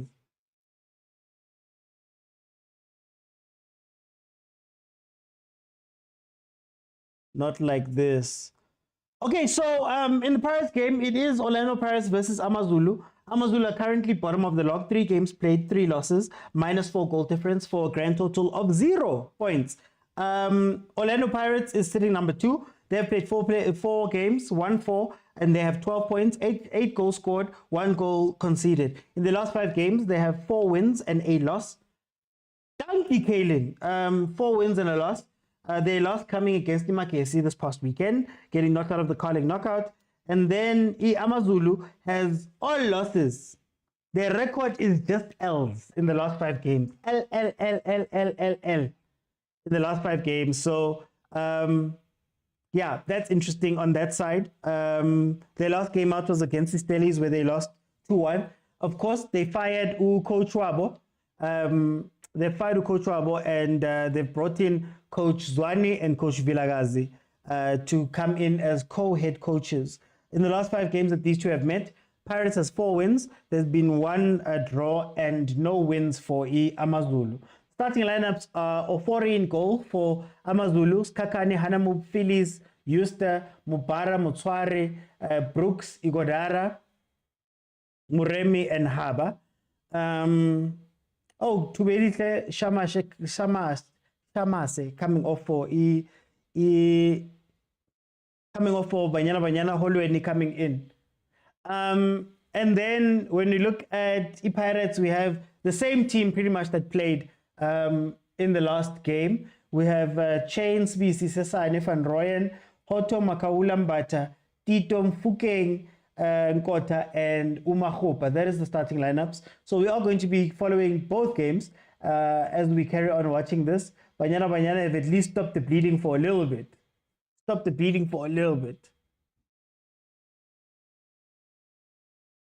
people blame Swart, but in the middle, we're just kicking the ball, doing unnecessary back passes. That's my thing, Leo. That's my thing.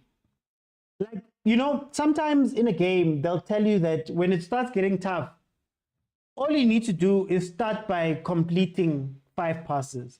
Just slow everything down. Don't try and do anything fancy. Complete 5 passes and take it from there.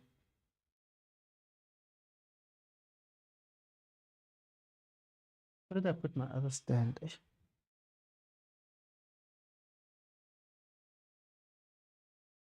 Cover her. Thank you. Whisper says convoy. My old lady is obsessed with JVW ladies. Why not pick from UWC too? Hey.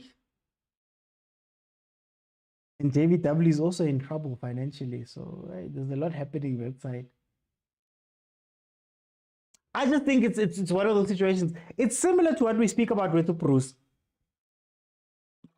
That fine, you've got a very good first team, but there's players that you've been bringing along for all of these games, and you don't trust them enough to play. So now, when they're called upon, you don't have the same, quality or strength, and you can't necessarily trust them. Also, this thing of Kosafa and these games happening at the same time. Safa nayo.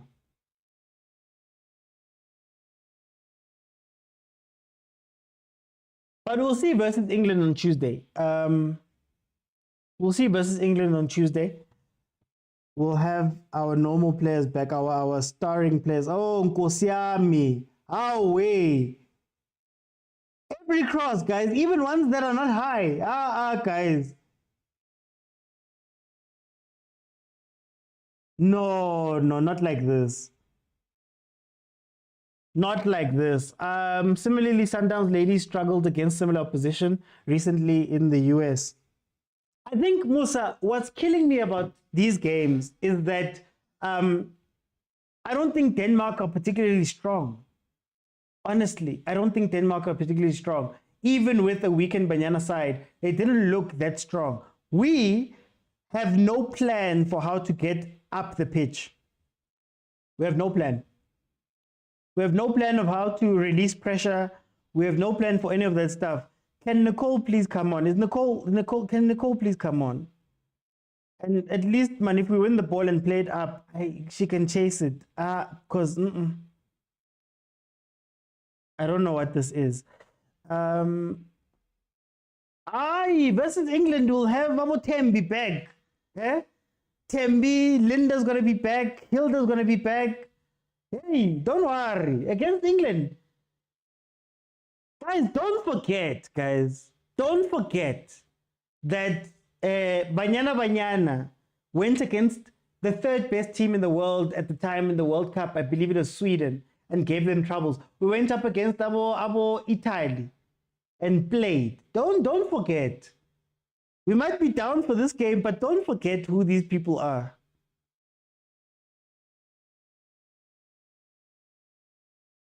And Sweden had hit us with the long balls there. Argentina couldn't play ball. They also had to start crossing. Offside. We're doing both. No, Jermaine is not here. She wasn't even chosen for this squad.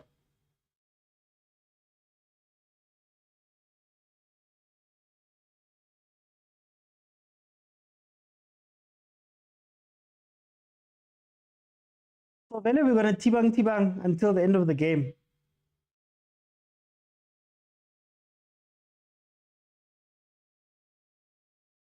We're going to tibang. Guys, can you talk? No.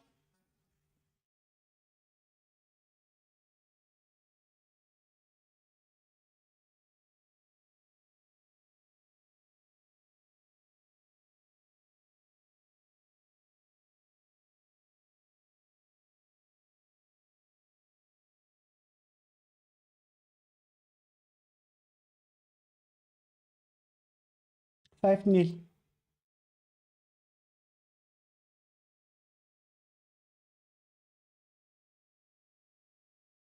Glenn says a huge difference between Pirates of today and Pirates of Magesi.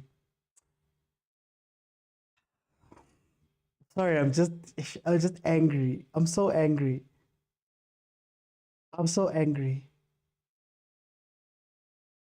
That defense.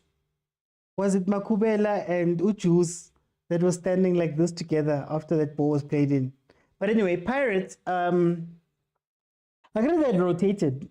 I'd said for the Pirates game that you can't have Kim Viudi, Dlamini, and Kimankana, the other boy, I'm forgetting his name, as a starting lineup. You can't have that. You can't also pair that with having Usbisi, Nosesa, and also starting their partnership at the back. You can't have that. But if Amazulu wants to take advantage of Pirates, very simple, man. Wait for Houghton van Rooyen to leave and hit them after.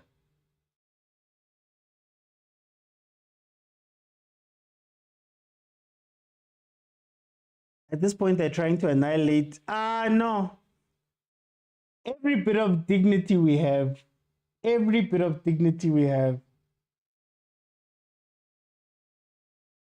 I'm keeping Kaylin. It's fine. Where was Kaylin going there? Where was Kaylin going? It's like we've forgotten how to play football.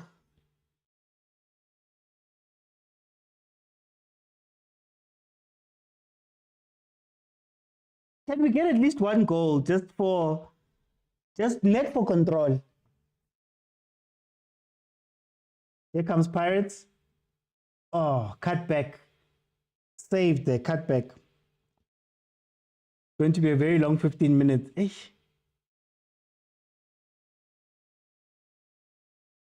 No, agent, sorry. Hey, let me do this. Agent, no, sorry. It started at past. Sorry, it's because I've got two games going at the same time, so my timer is a little bit confused. I'm sorry about that, guys. We're actually only 10 minutes into the Pirates game. Sorry. That's my bad.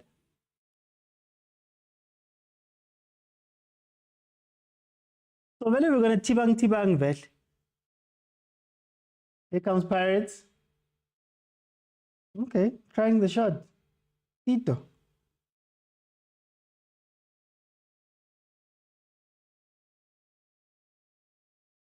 Or go to a back three then. Make it a back three, back five then. Leave it there. Look, you played out from the back, but there's nobody there.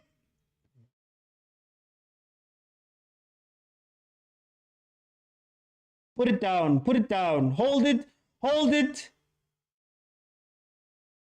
Relax. Thank you. Play the simple pass. Danko. Thank you. How? There's nothing, Ko Denmark. What are we not playing? Here comes Amazulu. Right.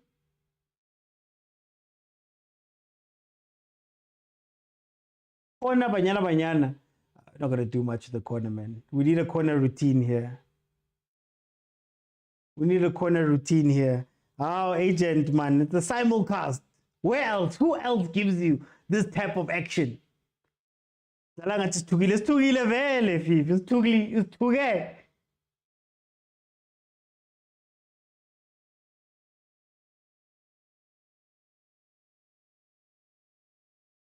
High ball forward. Play it short, man. Do something else. You know you're not going to win that ball, but okay.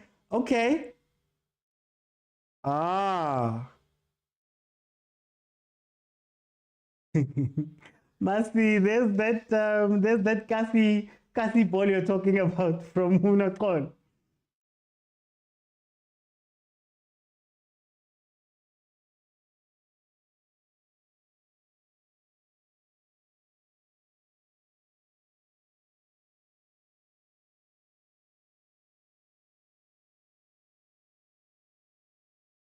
And as an out is Tuswahili, there's nothing is Tusa, or should be is Tusa. Guys, sorry, my timer's gonna be doing a lot of things here with the two matches. So I'll just tell you the time on both matches. Is Nicole finally on? Thank you, Nicole.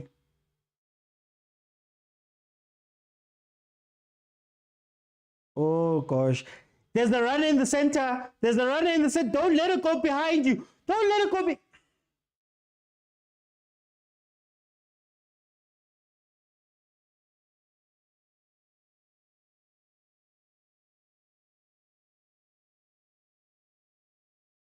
You're watching somebody run past you. But yeah, good recovery. Throw in for Amazulu. Let's see what they're going to give us. Guys, every couple of minutes, it'll change back and forth. Don't worry. We are watching both games. Oh, the other Shamas is on the pitch now. Who's Pumelel?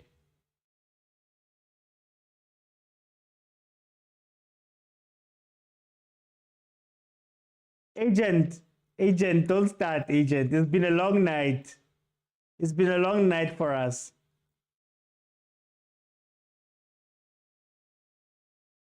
It's been a long night for us.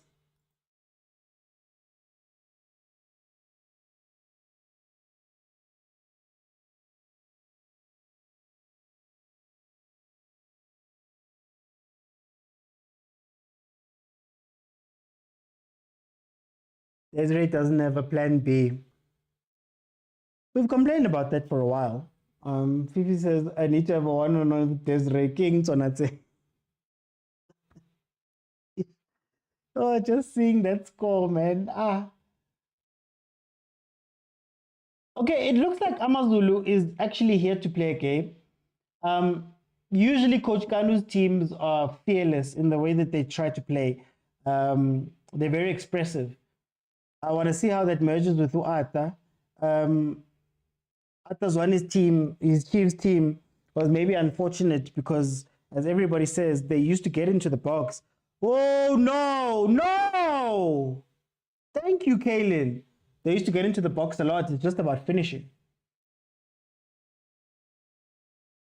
Williams, who played Kosafa today, is a better goalkeeper than Swart. Hey, that goal. Oh, that goal, Williams. Oh, yo.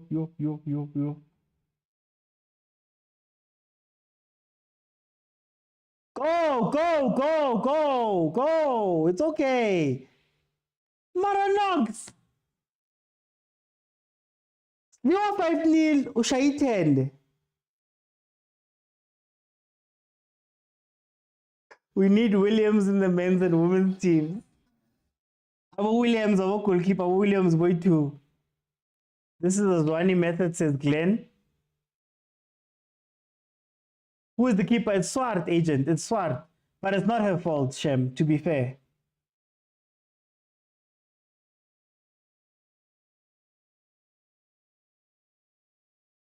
Look, it's becoming a training day. Oh, no.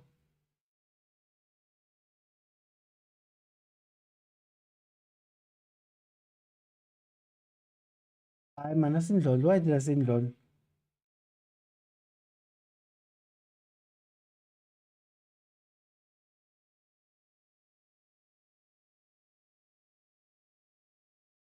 We have Dlamini who can do better. But Dlamini hasn't been. How many games has she played for Sundowns? Even in Hollywood, but.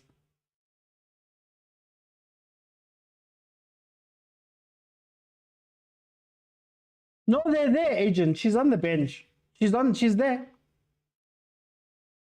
On the bench though. A lot of Sundowns players in this team.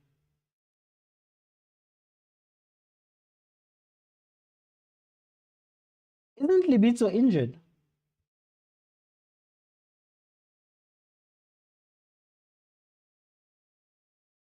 But you do make a good point. Isn't CAF starting on the 7th? It's the 7th, right? Wait, which team was playing earlier on today? That's the Kosafa Banyana team. It's like Kosafa with the men's. It's usually a different team than the first team.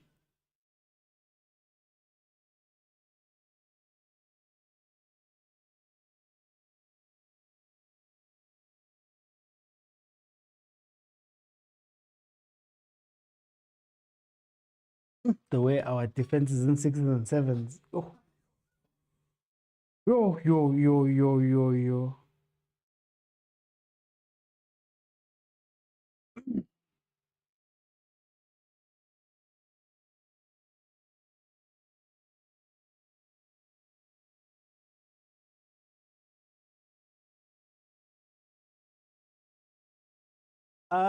They're playing in Denmark. If you're asking where they're playing in Denmark. But then if you're asking where they're playing and then where to watch, it's on the SABC digital channels. Okay, then we need to rope in that goalkeeper from Kosafa. But even that thing is snacks. We actually had a conversation about it. Even that thing is snacks. For they're playing at the same time.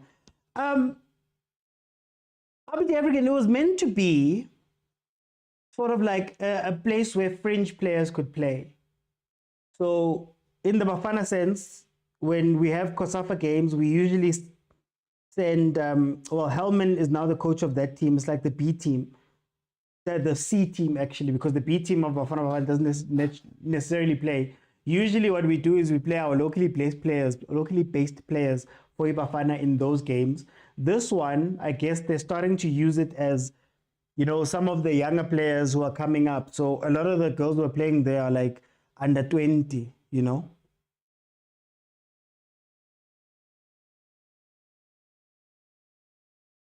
Um, under 20, under 23. It's the ones that have been knocking. It's maybe people who might be on the fringes of the team, is to give them a chance.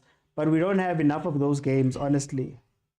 And some of the other, if it wasn't for the two friendlies, the two games happening at the same time, on the same day, essentially, it wasn't going to be like that. You're probably going to see a lot of the first team players there. Cross it, cross it, cross it! Oh! Hey. Amazulu's here to play, guys.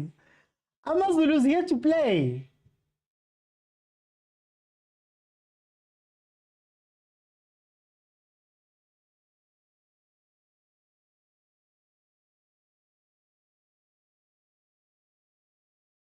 This can be a problem where I had to cover both. Options there, agent. Maracay. Maracay positioning.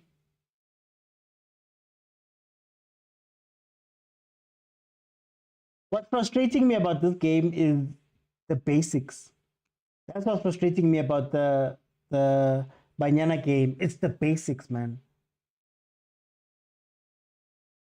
We have more players most times when we're defending. We have more players that are in defensive positions, but somehow both players chase the same ball. Both players do stuff like that, and then we end up losing out.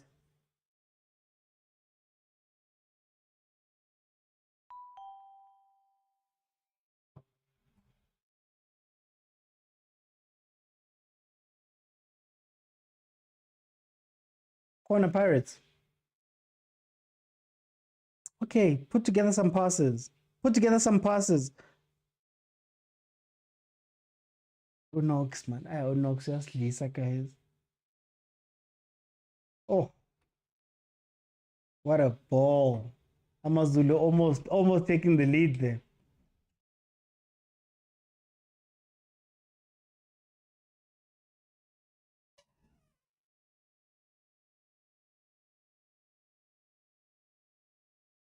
Well, at least Denmark has stopped attacking us like that.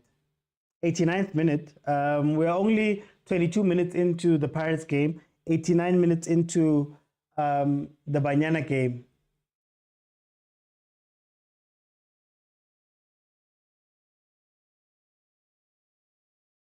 Relax. Open up. Somebody open up. Danko. Kete, Nox.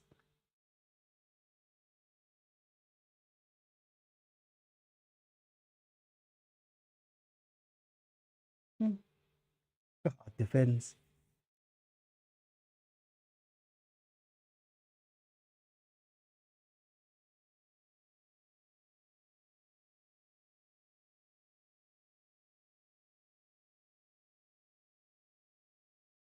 Here comes Pirates. Is Mahupa mobile enough to play in this Pirates team? Or the way this Pirates team is assembled? Win it back high. Aye, man.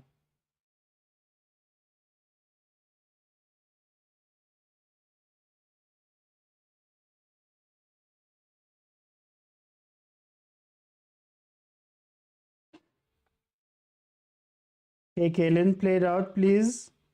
Why are we going high? But it's fine. Let's see. Like, it always feels like we are, what does somebody say? Always a step behind. Yeah. That's a card, ref. That's a card, ref.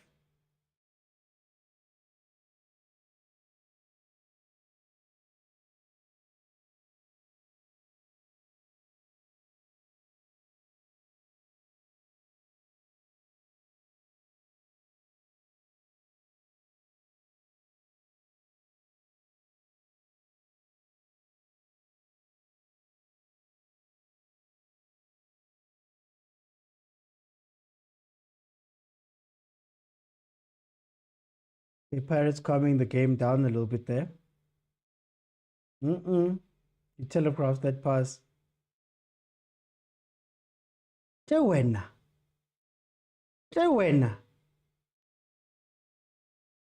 Play the ball.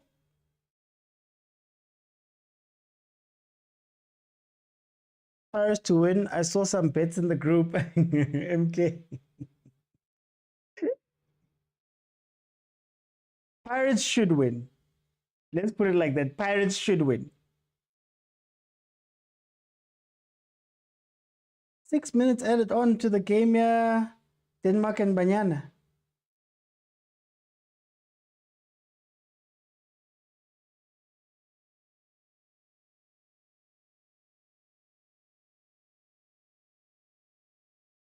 I don't trust Pirates for over 2.5 anymore. This season, they've been playing a different game.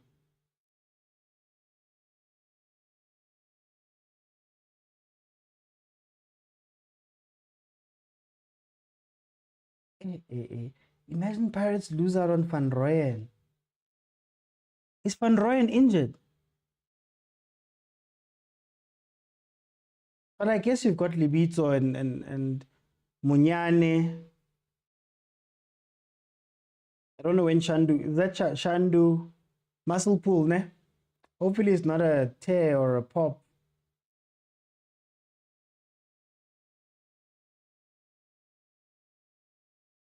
But 0.5 is only fair.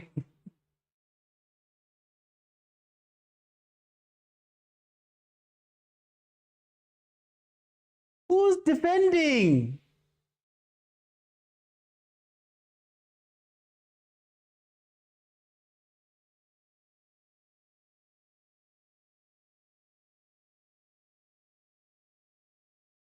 Whoever's going to injure President Yama 2K will have to deal with the whole country.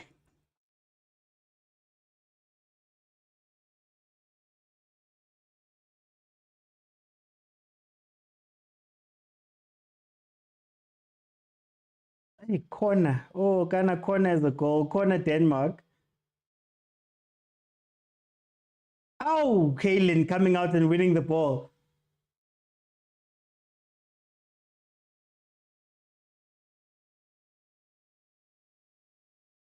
Oh, Pirates in the back six. Why are you running in the same direction? Now it doesn't have support. Where were you going? Here comes the corner again from Denmark. Free header. Cleared. Okay.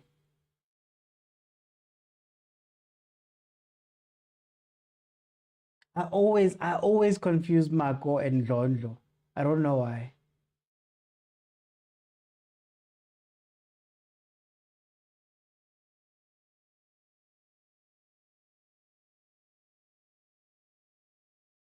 Oh, now you guys want to defend like heroes.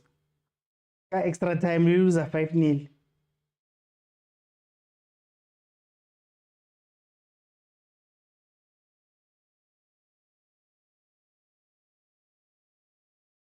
Oh, Timos, assist us on the group to produce at least one official. We complain a lot. We have one. We have two. We have two. Malume Kutso le Maronza. We have two. The short put. I always confuse them. Offside.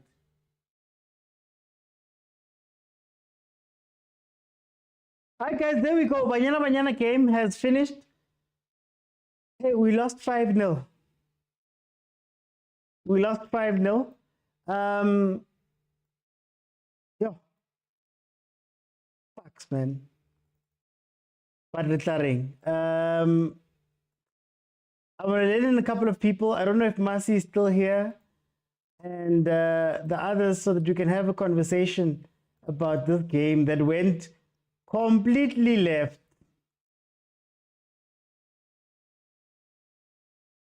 Completely left. It was going so well. And we'll continue on with the Pirates game. England game will be tougher. It will be tougher, but we're gonna have our stars back.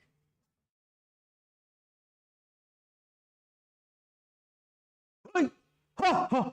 Jeez, no way, no way! What a goal! What a goal! Unkota, he ran straight to Jose. Ha!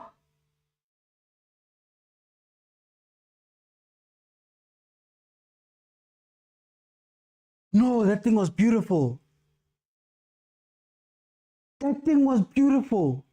What was that? Pirates 1-0 up with a wonder goal.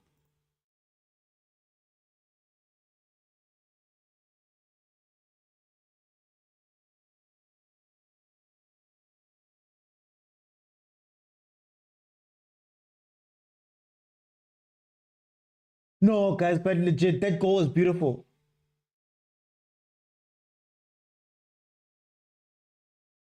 He had no right shooting from there. No right shooting from there. We have an award for the season, goal of the season for Pirates. No, that goal should be goal of the season. The nerve, the audacity to hit it near post, Lerato. The audacity to hit it near post. Yeah, what a goal.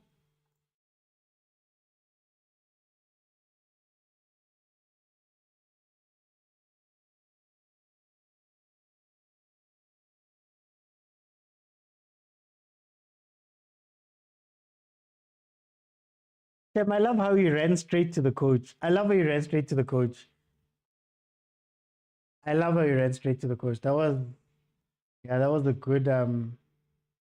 a good indicator of them really liking Jose. Wow. This is how the late Vum Vum Liremi introduced himself. Velile, I keep telling you. Stop aging yourself, man. When not only were you there, Ulirema Kohora, you remember it like it was yesterday. Again, No, the net is there. It has to still be shaking, Pixana. It has to still be shaking. That was an incredible goal.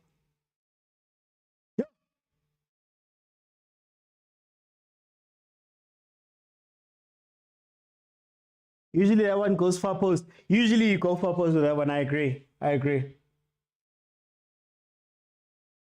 The confidence these young players have. Look, if there's one thing that Jose, a couple of things, but if there's one thing that Jose has done well, Hashem. Abomfuking, Abombata, coming into this team, he's done something there. He's done something there.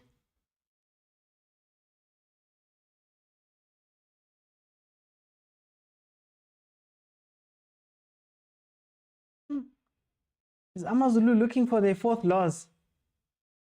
Ref Kavara, vel. I guess as a ref you have to be proactive these days.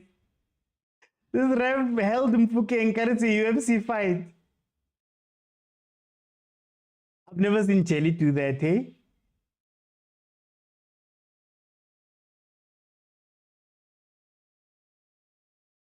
How's the Chene? What a goal. Who scored? Nkota scored. No, that was beautiful. Oh, Boniface Harbour goes into the refs' books for kicking Mfukeng. Isn't it the second time he's kicked Mfukeng? Has he been told to man mark him? It's the second time. He's actually lucky to still be on the pitch. He's really trying to injure. He's really trying to injure Mfukeng. Second time now.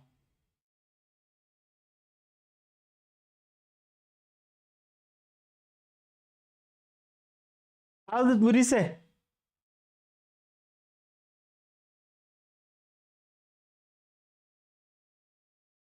"34 minutes into the game, it is 0-0. Apologies for the time, I'll fix it for the second half." Who's getting sent off now? What's happening, ref?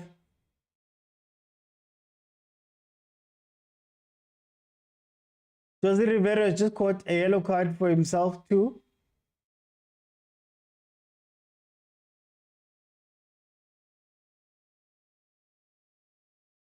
You know, Gavin Hunt said something very interesting in the podcast. He did was it Soccer Beat? He did a podcast episode with Peter DeToy after the game they played versus Pirates. And he said that, you know, the sidelines, everybody overreacts. He was saying about Jose and South African football. That should have been a red. It's the second time he's done that. The second time he's done that. Don't know, RSBC will sort him out before halftime. It's 1-0. No. I'm saying it's the second time he studs into it was pretty much the same tackle. So he didn't get a yellow for the first one. And now for the second one, he finally got his yellow card. Oh, yes. Play it. Oh, yes. Go. Oh, yes, Pirates. Oh, wow. Oh, no. Oh, no. Kinkota hape.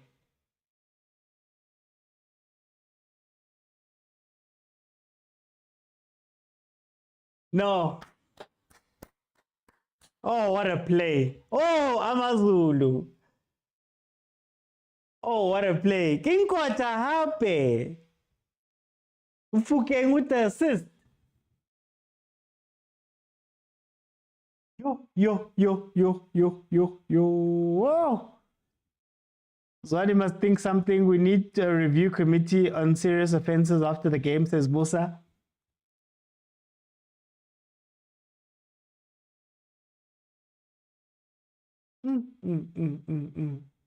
This game's gonna end Boma 4-5. Yeah, they didn't keep any shape there.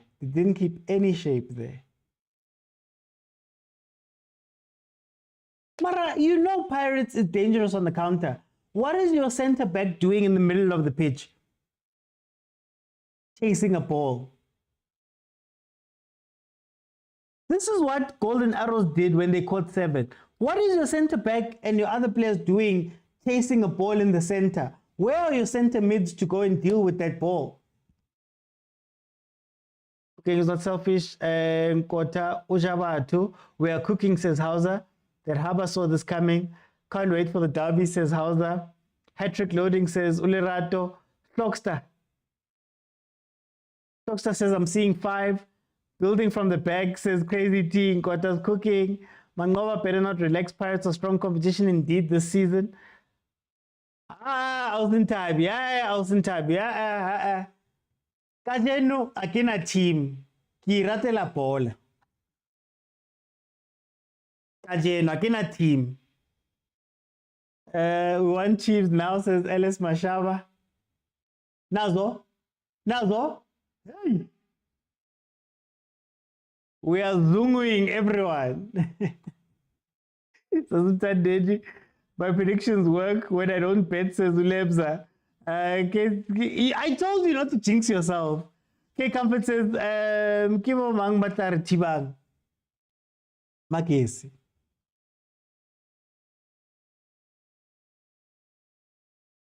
Kadala. Did he hit the post? Nkota was looking at his hat trick there. Nkota was looking at his hat trick. I thought it was the same. Khanti hit the post.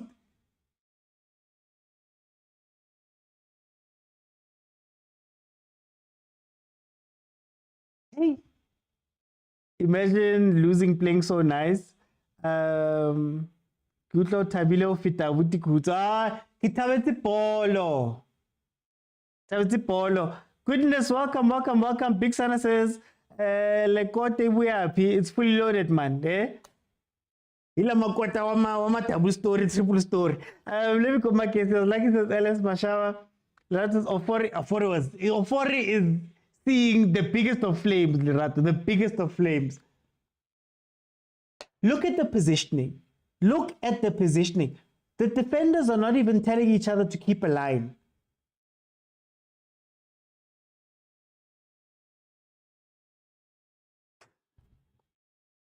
Pasa polo. Pasapolo, what tribula uetsang, pasapolo. Nazo, bottom of the pitch, play the ball, play it. Thank you. Open up, Nazo. Do these guys know that a 2-0 at Orlando can become a 4-5-0 very quickly? Do they know?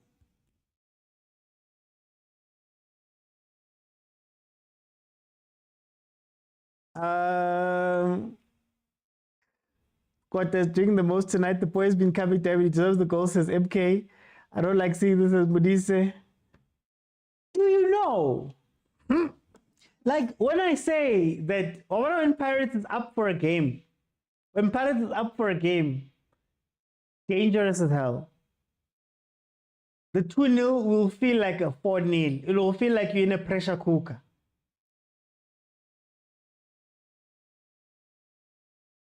Amazulu need to work on that defense, man. I think my thinking is that they made Uhaba, is it Haba? They made him almost have to man mark Mfukeng. And I think it's confusing the defense. They're pulling them left and right. And if you're following your man, you're leaving spaces at the back. There was a run being made. Mara Amazulu. Marco. What is today in Kota Day? LSS Escotini. Kekapet says, Obone Kamakesi. Okay. They're cooking damn fast. They're keeping up. Amazulu. This football prediction. Did you get your prediction wrong? People says Orlando Pirates is playing. We still have to discipline Makesi. I trade. I'm not gonna read that one. I trade. Happy for Marco. Pelagazi, welcome.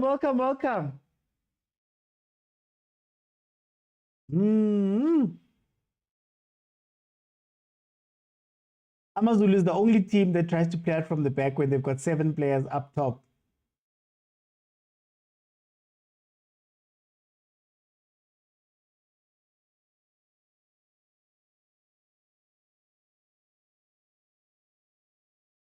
They did. Spadala Kota.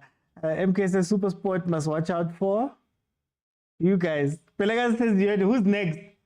42 minutes. We're already saying who's next. What? What a process. Is the spelling good? There's some things I don't read because you're gonna get me into trouble. Tomorrow we won't be laughing as well. Don't get me into trouble. What's Nella with a yellow card?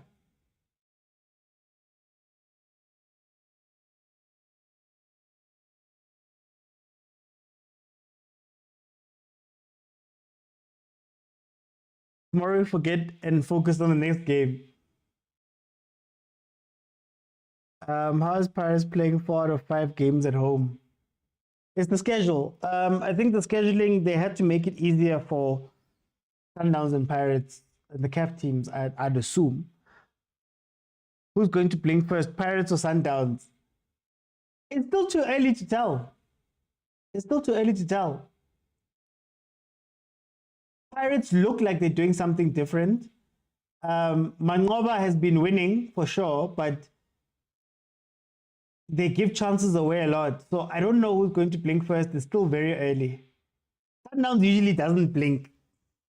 That's the thing. Hola, Balube Kutso. Nazo? Counter it.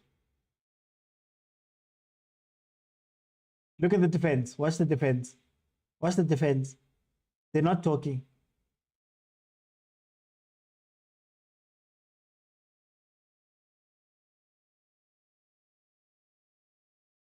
As a Sundowns fan, I'm happy that Paris is taking the game, or that Amazulu is taking the game to Pirates. I thought one of the flame. There's a reason they lost on the log. Amazulu feel like a damned if you do, damned if you don't type of squad.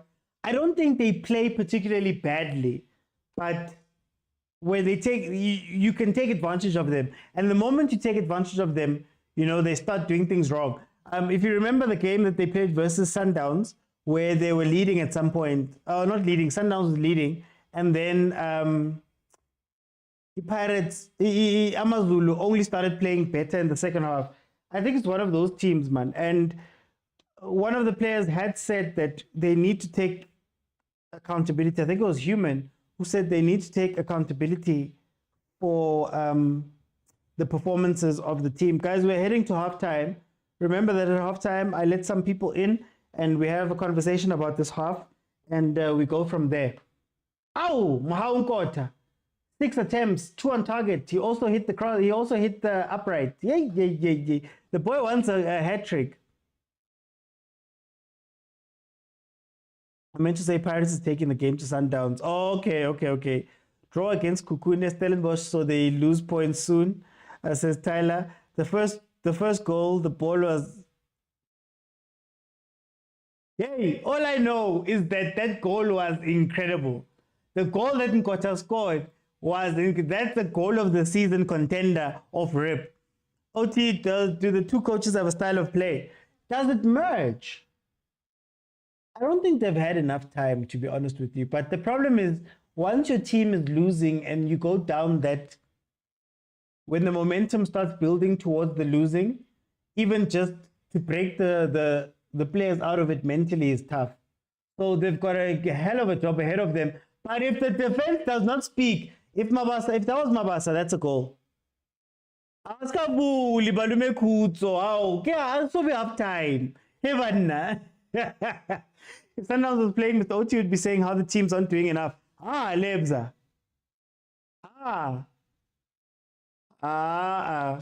Sometimes you guys say I hate Pirates, I love Pirates today. Some days you say I hate Sundowns, I love Sundowns the following day. Sometimes you say, guys, it can't be that I'm up and down like that. Okay, guys, wait, it is half time. Let me just get my... Because he's seen it firsthand. It's been the worst officiating I've ever seen. Worst. And I don't know if maybe he's worried about it.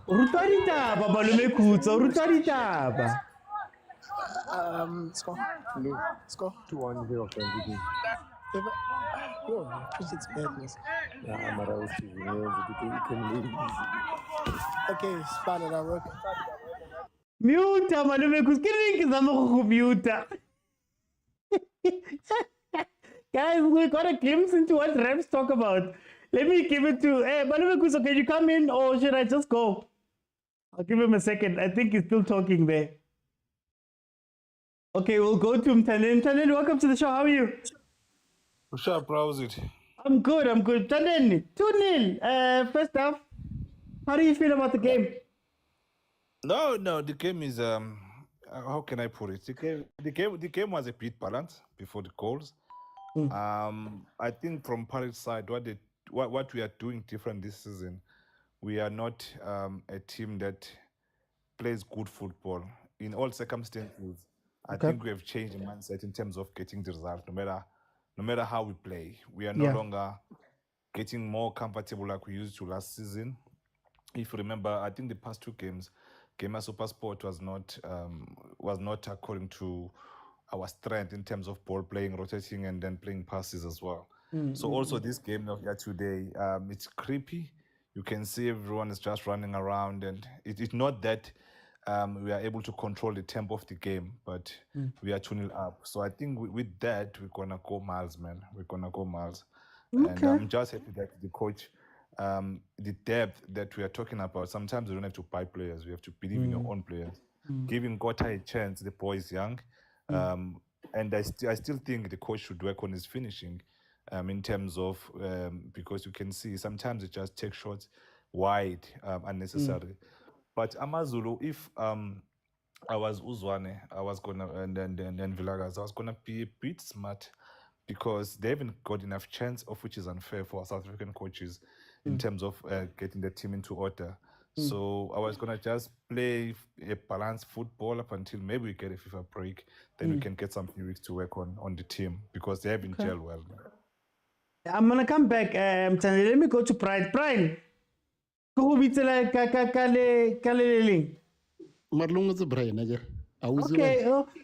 Pride. I was leading 2-0, Pride. How do you feel about it?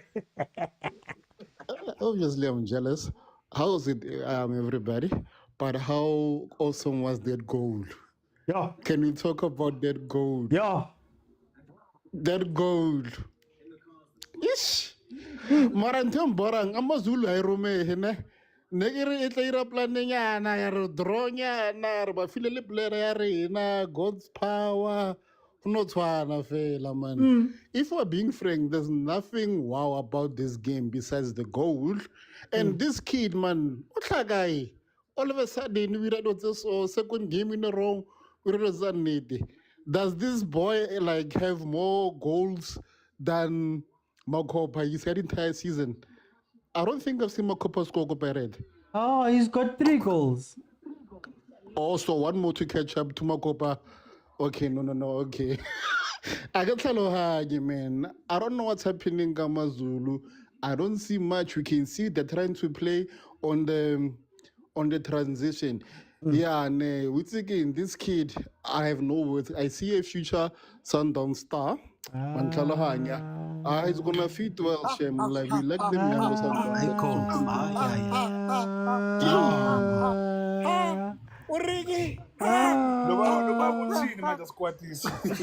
But yeah, I'm just bored for it. Now their goal tally is gonna be high. Yeah. Okay, I wanna give Malume Kuts, I know you're probably reffing now. Can you jump in? Oh, Malume Kuts, he jumped in for the disrespectful fella. Let me go to Hausa. Hausa, 2-0, how do you feel about your team?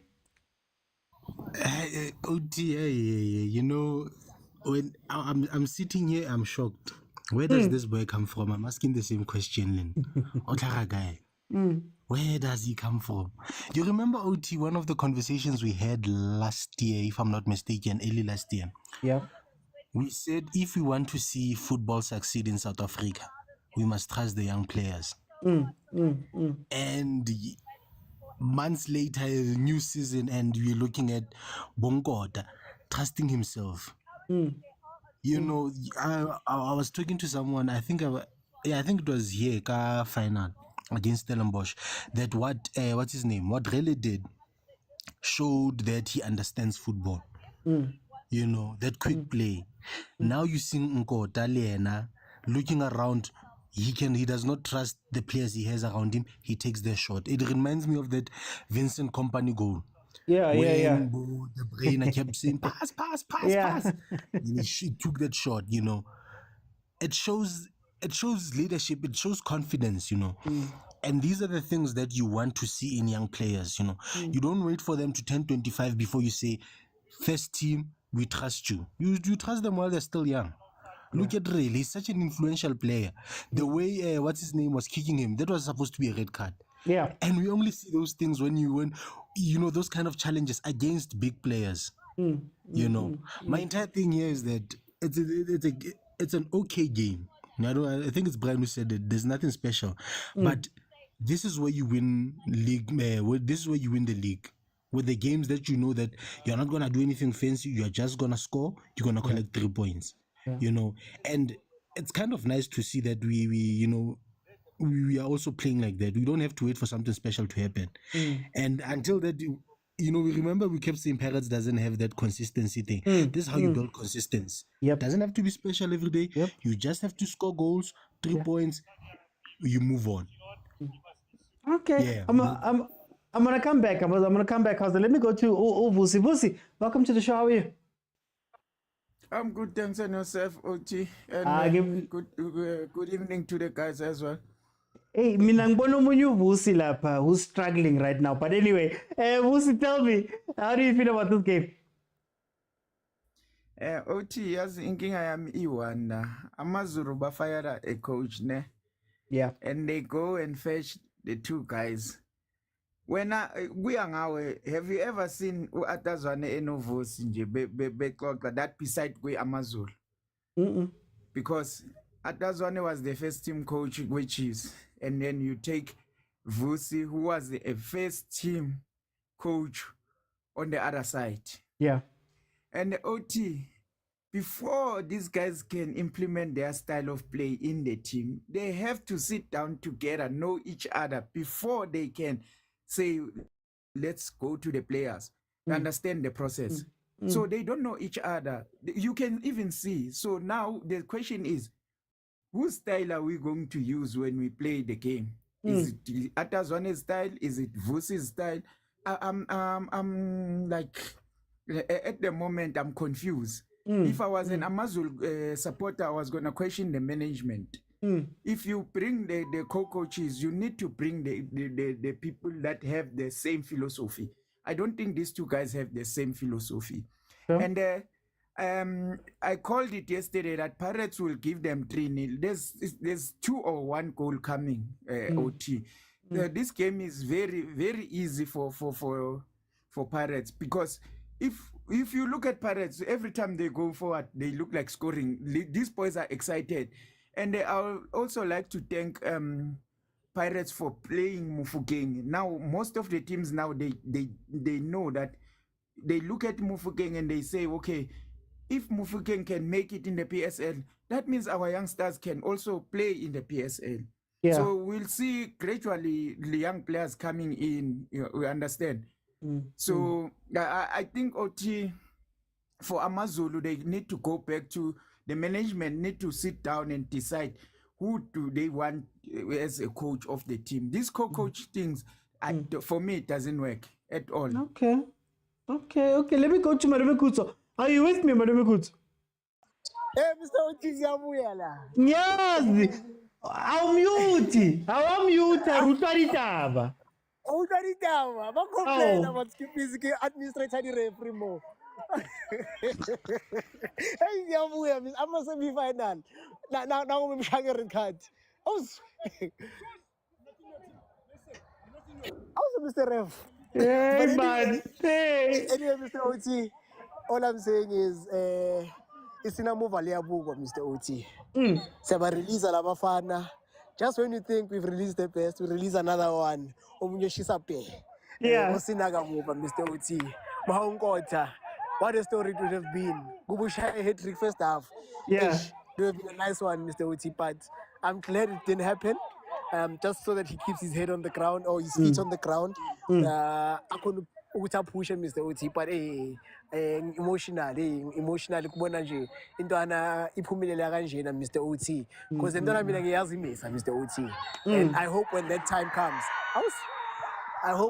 when that time comes, Mr. OT, Pirates fans can forgive him, because into ana he has that case about to praise, he has that case about Kapuza of missing a lot of chances, Mr. Uti. But one thing about him is that he doesn't fear, he still goes back, Mr. Uti. In the interim team callable coach. It's been a tough time.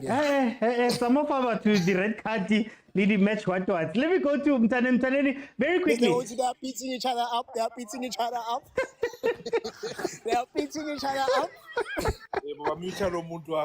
That's Malume Kuto who's on the ground. Very quickly, how should Pirates approach the second half? How should Amazulu approach the second half? I think Pirates should just continue grinding the way they do.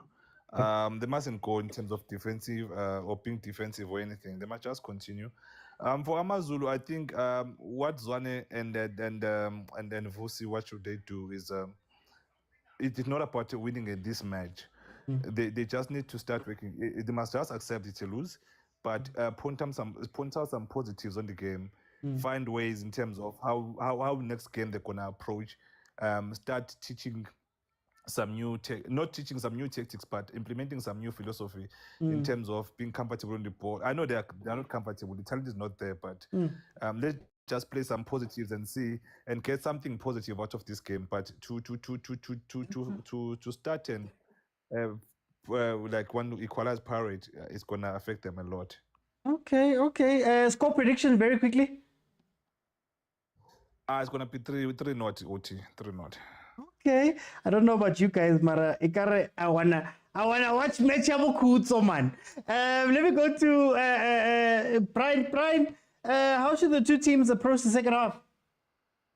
Amazulu should treat this team like it's a cup game, you know. Clearly, out of their depth is their first big team. As together as co-coaches, they've got nothing to lose. They're playing against allegedly one of the biggest team in SA.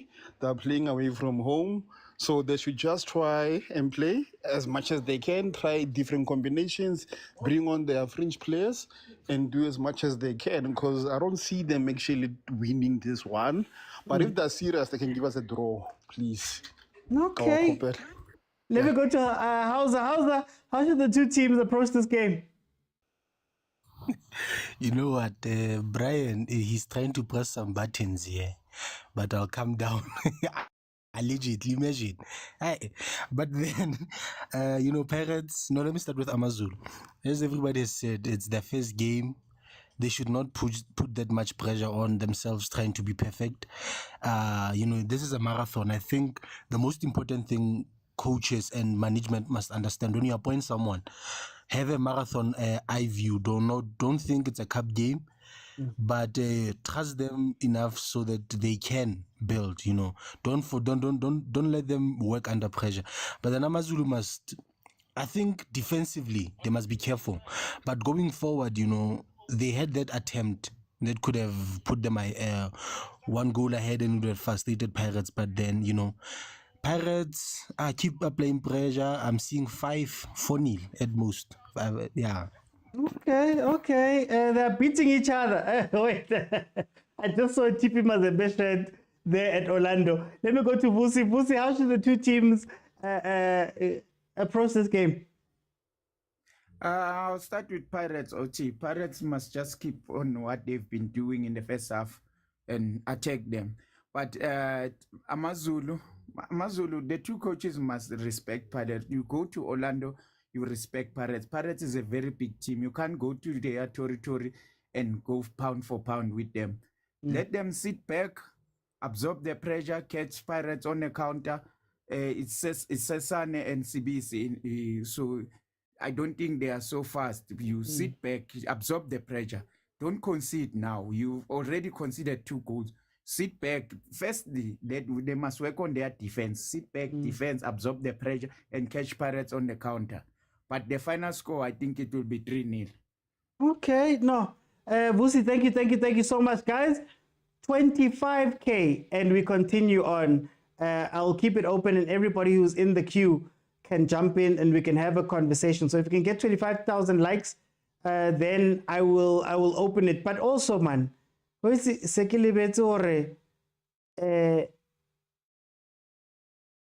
also want some gifts, guys. Kupari gift, man.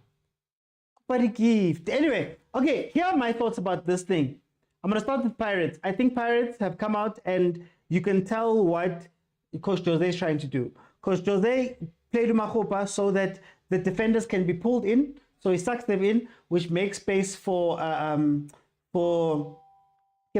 Relay and Umkota to play as the two there, and they isolate the one centre back because the defense of Amazulu are not speaking to each other. I think Pirates have shown a lot of hunger to try and finish this game early, which I think is a very good thing. They've come out and they've actually given a lot in this game. So I'm happy with how Pirates is approaching this game and how they're playing. When it comes to Amazulu, I think for me, Amazulu, it's tough. It's tough because you're taking over a team that's losing. They're bottom of the log. They've just lost their coach. They might have a mindset, a negative mindset still. So it's not just tactical work that you have to do with this team. You have to also give them, some mental work, some psychological work as well to try and get them into a right place. So I think trying to have them play an expansive football where you're trying to go pound for pound with Pirates or you're playing a very open game, I wouldn't do that, especially now, Escotini. Look at that ball. Look at that ball. Oh. Hey, Malume Kuto jinxed the boy. Ah, Malume Kuto, you jinxed the boy, man. You jinxed the boy. So I wouldn't have played an open game if I was Amazulu. I think this was meant to be a grinded game that was going to be a draw, whatever. They're still getting killed by Umakhopa dropping into midfield. That is the space that has been given to Relay and Kota to run into. I don't know why they have not looked at this. Pirates are doing the same thing to them over and over and over again. So anyway, we'll see how the second half pans out. Look, Amazulu have a choice to make. It's either you do try go out and win this game, which will mean that you're opening up yourself to maybe concede, or you try and sit back and say, I'd much rather lose 2-0 than 4 or 5 because -5 on the goal difference. Oh, is that Kimang? Tito. Hey, Tito putting it over. Oh, Pirates has a lot of space, man. Why is Amazulu committing so many players forward? Let's see, 1, 2, 3, 4. There's 4 players forward. The midfielders are just chasing shadows. Ooh. Anyway, Murisa says now they could still draw this game. K Comfort says 4-0. Semikosi says towards the end of the last season, I advised Zungu to overhaul the squad. Wait. If you know Zungu personally, please tell my number, man. Interview. But anyway, I don't even think it's about an overhaul. I think the problem is, was it the right time to fire Pablo Franco Martin? And was it enough time for your new coaches to come in and have time with the team? All the teams that play against Paris, they rely on long throw in Sezuvelile. I'm just going through. Everybody's advocating for Amazulu to park the bus. Might as well. Zwanu will be back at Chiefs development before long, says Bravos. They're beating each other. Kisono Kamtsware. Mudise, just the coaches don't have the tactics right. Kanu no mangete. Keketso. He was there to cause the FM. I don't know him personally. I was gonna say, if you know him personally, guys, ninga be stingy, man. Ninga be stingy. Who knows, man? Maybe this could become overthinking Amazulu. Tsapak says, thank you, Pax. Tyler says, this is how they lost the last game. Lose the first half and they push up in the second half, then on the counter. Look, if Amazulu attacks Pirates in the second half, they're going to catch a lot more goals. That's all I know. So I think they have to be careful now. Corner to Orlando Pirates, let's see what they can do. But like I said about Amazulu, there was a game they played versus Sundowns last season where they went down, and in the second half they started playing a lot better. It's so comfortable for Pirates right now. Did you see that? And then they laughed about it. How are you laughing when you're losing 2-0?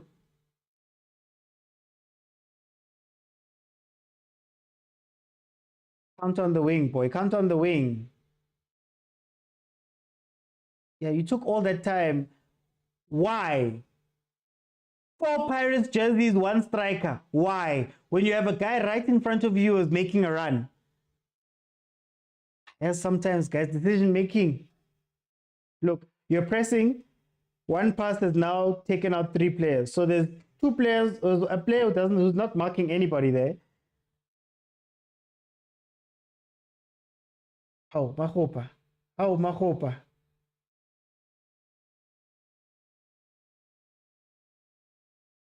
Kota's looking for his hat trick. He's not going to pass. He should have passed that ball.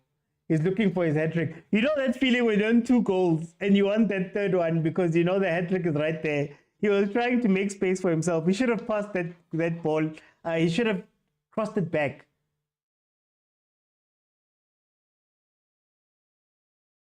Boniface, however, exposed himself in the first half. I don't see Amazulu winning, coming back. They're so dead, says Lulu. But guys, what did we expect, guys? They're the worst team in the league right now. The worst team in the league right now.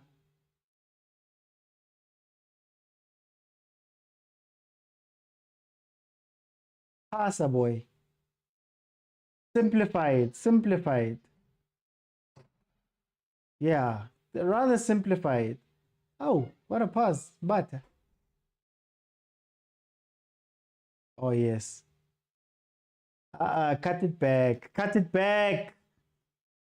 Kota's too excited. Yeah, he's too excited now, but he's too excited.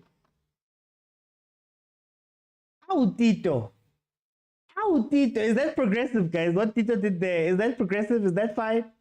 Are we okay with it? Corner Pirates?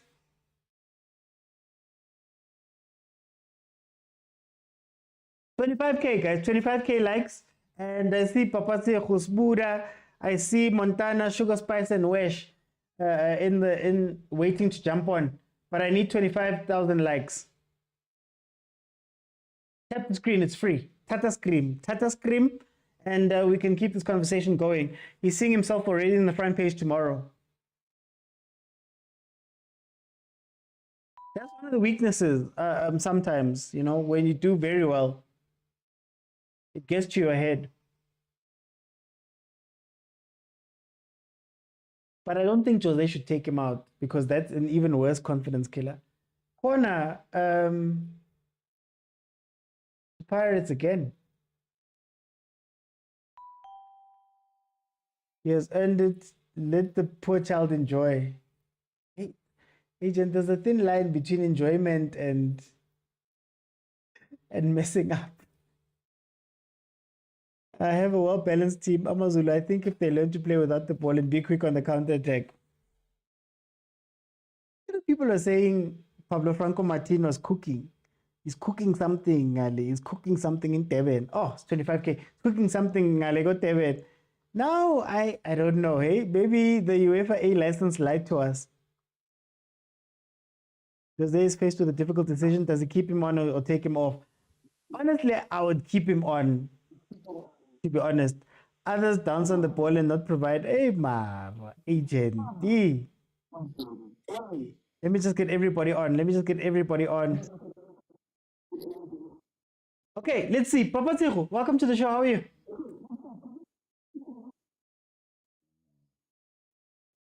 Papa Tsehu.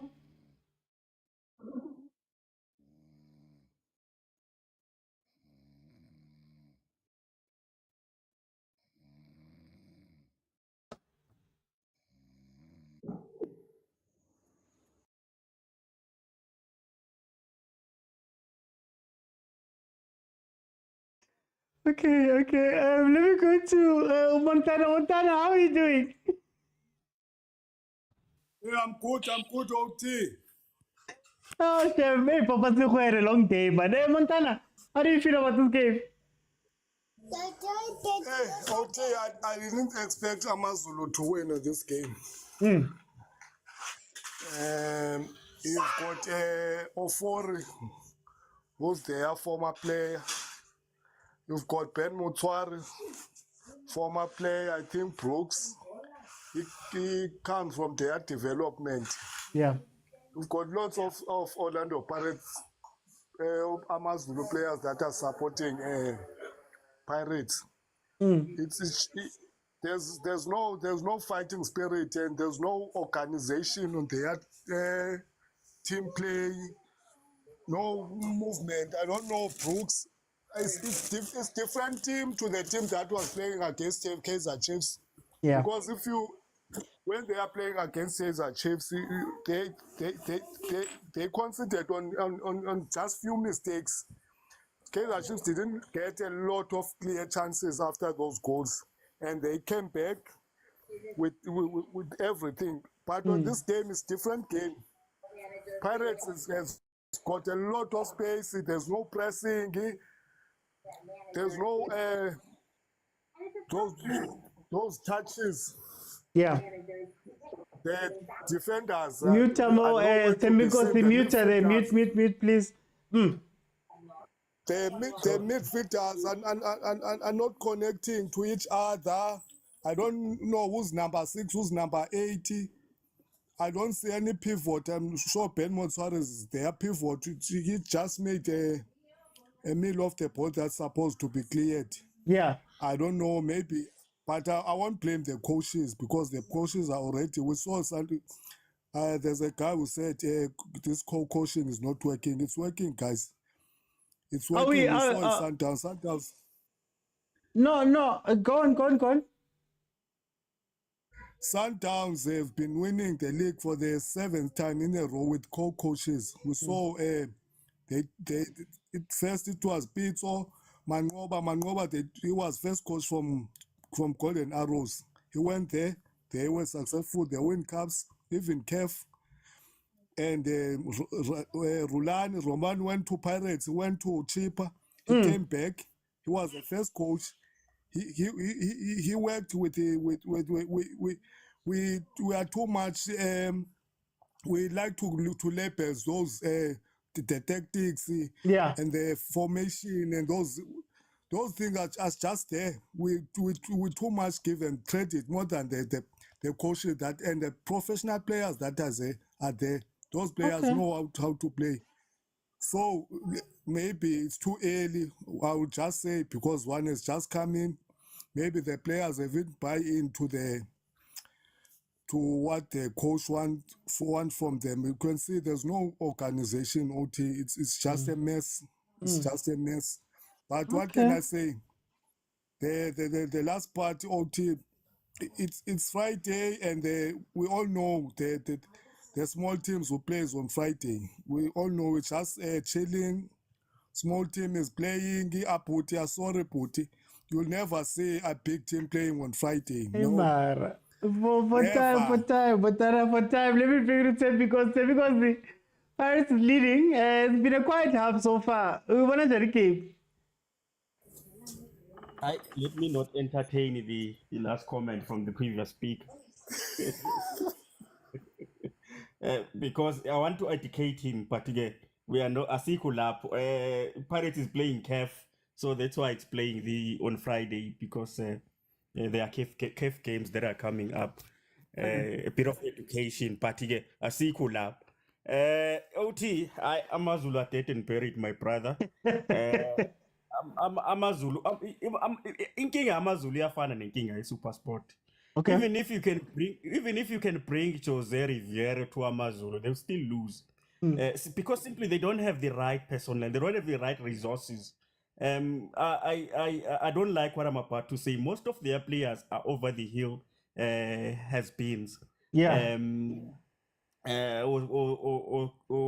That guy used to play Extiano, Mupara. I mean, I want to clarify the comments that I made earlier. Uzungu was on Khoza FM, and I phoned. He was being interviewed by Khoza FM, and then they invited people to phone. And I said to Zungu, you need to overhaul the team. This team, I don't see this team competing in the next season. I don't even trust your coach. You know what Zungu said? He said, I believe in the coach. I believe that we have the right personnel.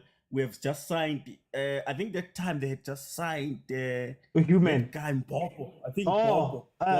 Guy called Mpopo. Yeah, we've just signed him Mpopo and Ikataro.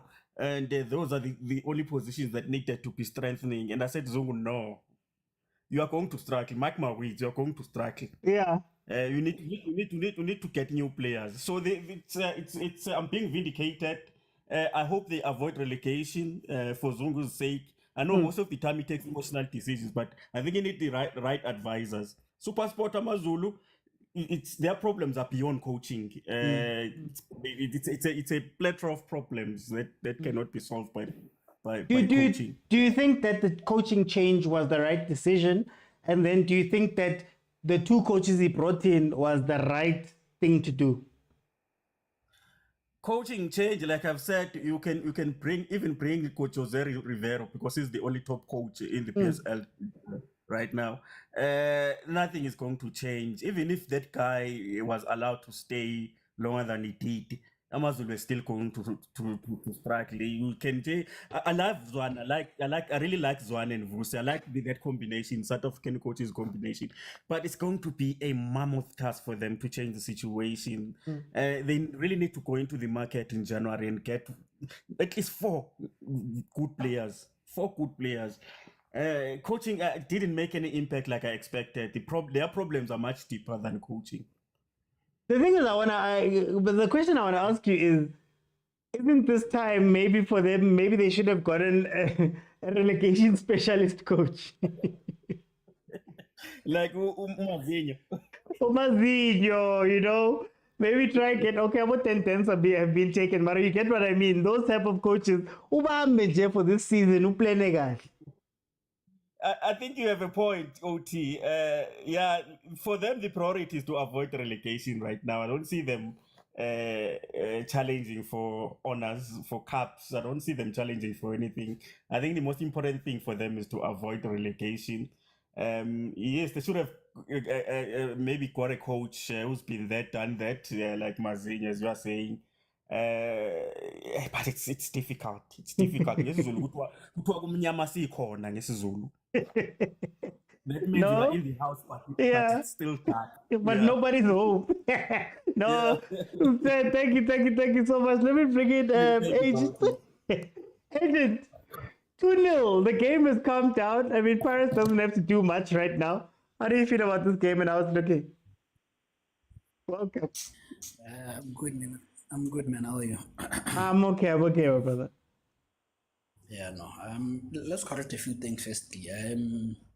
Jose is not the best coach. He's one of the best coaches in PSL. Let's get that out of the way. You know. Yeah. If you can bring over to Amazulu, he'll do wonders the way he did at Golden Arrows. But if you bring Jose to Amazulu, I doubt it. So please respect the name Mangoba, please. But anyways, I think the thing is, and I think this is Abuti Kuto's point. Like sometimes, like I say, I listen to people and I think about what they say. You know, sometimes I don't have to respond in the moment. I just have to listen, understand, and see. And I think Abuti Kuto was right. He said this was the wrong time to sack a coach. The best time is after this tough run of fixtures. I think he mentioned that Amazulu is going to have a tough run of fixtures. You know, so if you bring in new coaches and they lose, the manager bounce is gone, the confidence is gone. Even them, they'll start doubting themselves. You know, as opposed to set him Pablo up, let him loose, and then bring him in when there's an easier round of fixtures, and there's the international break of 2 weeks or so. They're able to implement their tactics, and then there's an easier fixture to help them see how far, you know. So that's the thing that I would have felt needed to be done. But also, before we move on from that point, Agent, I want to ask you, also, shouldn't this decision have been made in the preseason? Because you can't tell me that 3 games in or 4 games in is when you decide that, you know what, I've seen enough, and now you're throwing other people into the fire. Shouldn't this have been an introspection that happened before the season started? No, true. I think, you know, like the previous speaker said, Amazulu needs a squad overhaul, you know. But when you want to take shortcuts, what do? The quick fix is to fire coaches instead of retrospecting and see, what is going on, what is getting wrong, you know. Say what you mean about Supersport. They know what is wrong. The coach knows what is wrong. He says he needs wingers, you know. They've got Nasir. Dolly is training there. I forgot who the other guy is training there, you know. So they're willing to find solutions, you know. I think it's a South African thingy, or maybe a football thing, that when there is crisis in a football club, a quick, easy decision is to fire a coach. For me, I believe there has to get introspection. What is wrong? Is it the coach? Is it the tactics? Is it the personnel? What is it? If it's tactics, can you talk to the coach to fix the tactics? If the personnel, can you wait for the transfer window to come? Like, for me, coaching should be the last thing. You know, say, coach, we've backed you up, we've given the right personnel, but still are failing us, you know. Then we can make the decision. But unfortunately, it happens the other way around, where would fire the coach, that bring in personnel and say that the coach failed. You know, yes, for how did he miss that? But anyways, Hey, Malume Kusa jinxed him. Malume Kusa jinxed him. I'm defending the boy and he's making it too much now. But anyways, so there is that you know, you fire a coach, you then bring personnel, and then the question becomes: did the coach really fail, or he let the personnel? Yes, coach Kitimbi for his hype. I don't think he did well. I think like you're saying, we should have just looked at the past 2 seasons and say, hey, my guy, I don't think you have it. Let's part ways, you know? So, yeah, I think there's that. But otherwise, on Pirates, I think they're becoming a Champions League team. You don't have to be exciting. You don't have to be have a spark to win games. Sometimes go there, have a moment of brilliance, take 3 points and go home, you know. But again, my only question becomes: I've seen this movie before, last season. Sure, you're going to win. You maybe go to 9 games and beaten, sure, and it's fine. It can happen, you know. But we saw that towards the end, when teams have figured you out, you can't get into the rhythm of taking chances, and when it matters the most, you're out. You know, so I'm a bit worried that sometimes you're not saying be entertaining every game. What I'm saying is, at least once in 2-3 games, show us the Pirates that, you know, show us we still have the capability to be dangerous, you know, not just relying on individual moments, you know, because what if those individual moments are not there? What if the goals don't come out of nowhere? Then you're forced to create, but your muscle memory of creation is gone, you know. So I think that's something that I'm worried about. But otherwise, good Champions League performance, yeah. Okay, let me bring in Papi. Papi, welcome to the show. How are you? I'm good on yourself. I'm great. Papi, it's 2-0. How do you feel about the game so far? 69 minutes in. I'm not surprised. I'll be honest. Before I say anything, let me just make you aware that I'm a Chiefs fan or supporter. Okay. But with the Pirates, why I'm saying I'm not surprised is that I've got 2 teams that I'm expecting this season to do very well. Pirates is number 1. I'm seeing Pirates, except this Can Black label, but then I'm seeing Pirates to take all the trophies. Why I'm saying that is because of they're the only team right now that is well formed. In essence, so for the past 3 years, they've been having one and the same squad sort of, and in the same coach. So he knows how to plan his people. He knows how to structure his people and stuff like that. So we need to be one of Pirates. Hello? Yeah, no, I've got you. Hello? Can you hear me? So, sorry, man, I think I've got a network problem this side. Yeah. So I think I'm expecting Pirates to do wonders this season, in essence of what I've just said to you guys. The last top 3, which is, remember that is Pirates is going to take, as I said, is going to number 1. And then 2, 3, and 4 is going to be between Chiefs, Sundowns, and Stellenbosch. Why I'm bringing Stellenbosch in this side, reason being, they've been doing well for the past 2 seasons, if it's not 3 seasons. But the problem is that Stellenbosch, they are crummy players, not for themselves, but for other teams. So now, as Chiefs and Sundowns and whoever, we go there and then take their best players. And then we do wonders on our side. And then we're expecting them to do wonders.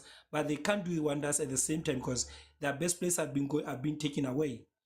So that's what I'm saying. I'm not surprised to see Pirates doing well. Sundowns, for me, I doubt. Yeah. I doubt. I've got nothing against them, but I doubt them, honestly. Chiefs, this season is just a threat. Chiefs, this season is a threat. Check next year what's going to happen. It's going to do wonders. Okay. No, Papi, thank you so much for joining me. Don't forget to write everything down that I've told you. I'm gonna let them handle you in the comments. That's what I'm gonna do. No, I'm not saying, please, they mustn't get me wrong. There's nothing wrong with saying Chiefs. It's a threat in a sense of they just need to know that we are cooking, as the coach always says. We are cooking right now. And we are busy giving, as you know, when you're busy cooking the house and there's a girlfriend or there's a wife, you'll be taking a spoon or something and saying, my baby is that, please taste here. That's how the chef cook. You understand? So that's that's what Nabi's busy doing. Guys, what be one of Nabi and the team. Okay, no, so Papi. I'm done. Thank you, Papi. Are Papi, Nabi's doing this. Yashisa. Isashisa, man. Be careful. Marie is letting us taste. I just wanted to jump in and say, Gota. You see, when you are chasing a hat trick, if you've ever been there, if you've ever played striker, Tina, we played striker. There's games where you score 2 goals. And for the rest of the game, you're thinking about the hat trick. You don't want to pass. You don't want to play it back. You don't want to do anything. You just want that goal. And that is where you lose it. Pirates could have been up 4-0 right now if Ukota had just opened his eyes a little bit and forgotten about the hat trick for a bit. The more you chase it, the more it goes away. And he's learning that now. And I think you don't want it to become a bad thing. Now we look back on your game, you scored 2 goals and you're like, Marai, Lentoni selfish. Yeah, Lentoni njani, all of that stuff. That's what you don't want. So it's very interesting to see him and what he's doing. I think Pirates is controlling the game. Part of the maturity that you saw with Pirates, that you're seeing with Pirates, is that the Pirates, for me, this season, they don't need to be on the whole game. They're now controlling games. They've done the hard work. They've scored the 2 goals. Now they can relax and play the ball and pass it around and take Amazulu even more out of the game, which is what I'm seeing here from them. Amazulu Shem, there's no one there. I think now they've just been told that, look, guys, hold structure. Let's just sit back. 2-0 is not a bad score at Orlando. But I wonder what it does going forward. We spoke about the change itself. There's so much work. There's so much work that Coach Kanu and Coach Atazwani need to do. My question of the two of them is, are they the type of managers or coaches that need to be coaching at this stage? I know Coach Kanu rescued Richards Bay from relegation fine, had to go to the playoff.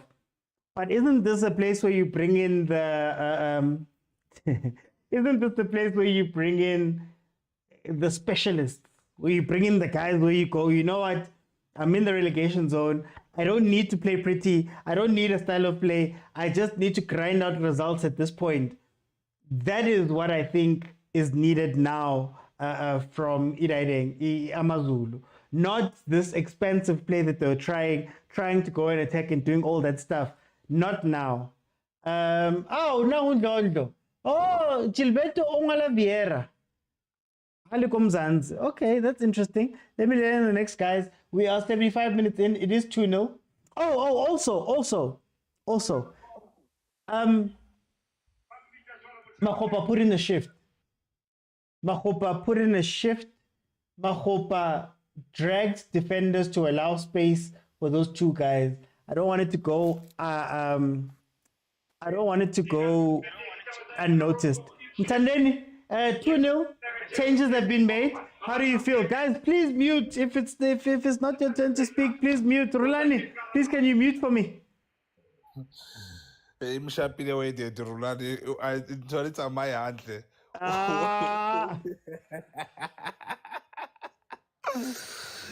Hey, wow. No, I think this is where it's critical for me. Okay, I thought it was a 3rd goal, but it's not. So for me, this is why I think it's Coach Rivero just need to manage his squad, because this is where most of the team or most of we have a lot to play for. The score is 2-0. We're managing the game very well. So guys like Bomaswanga and Bomofukeng, I'm not saying sub them all, but this is where they encounter unnecessary injuries. because now we start to share the ball too much. We're starting to dribble a little bit. Obviously, the opponent is gonna get frustrated. You understand? Then, to be quite honest, should we lose Mufugeng and Tito, definitely the ship will just stand still. Yes, there are other players, but the capability, they don't have that much. So I'm just happy to see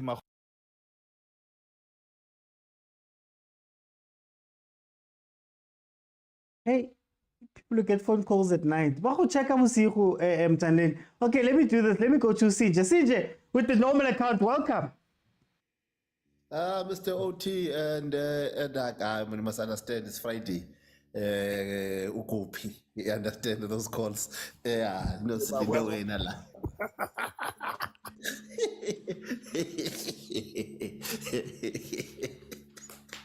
Mr. Uti, where do we start? Do we start with the banter or do we start with the analysis of it? That always they start with the banter and then we end up with the analysis. You see, Mr. Oti, this Orlando Pirates is a team. They are not charity work, municipality, government. Look at the stadium. Yeah. Look at the stadium. It's full. There's revenue that was made today. Abamama take sweets, go to sell something outside. Imagine the tuck shop. Mr. Oti, do you know that there's a stadium, there's a tuck shop where you buy hot dogs? Imagine buying stock. I don't think that it's open when Sundowns is playing. I don't think so. It's a waste of time. It's a waste of time. It's a total waste of time. Imagine when Sundowns is playing, you only just buy one sausage roll. You know that, or 58 all of them.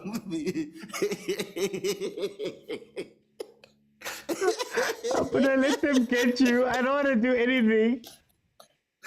Okay, let's look at the game. Mr. Oti, this is the second game for Arthur Zwane. The first one, I think they played Morumo Kaland, and then they lost 2-1. And now they're playing Pirates, and the score is 2-0. I think, for me, it makes sense for them to actually do something, to show some movement and play. Because if you're going to keep quiet and you are going to stand your ground against Pirates, then what are you, and then think you're going to start playing against, and I'm sorry for saying this, smaller teams. Then Uzafika Payana ungeko as fit and as fluid as you want to be.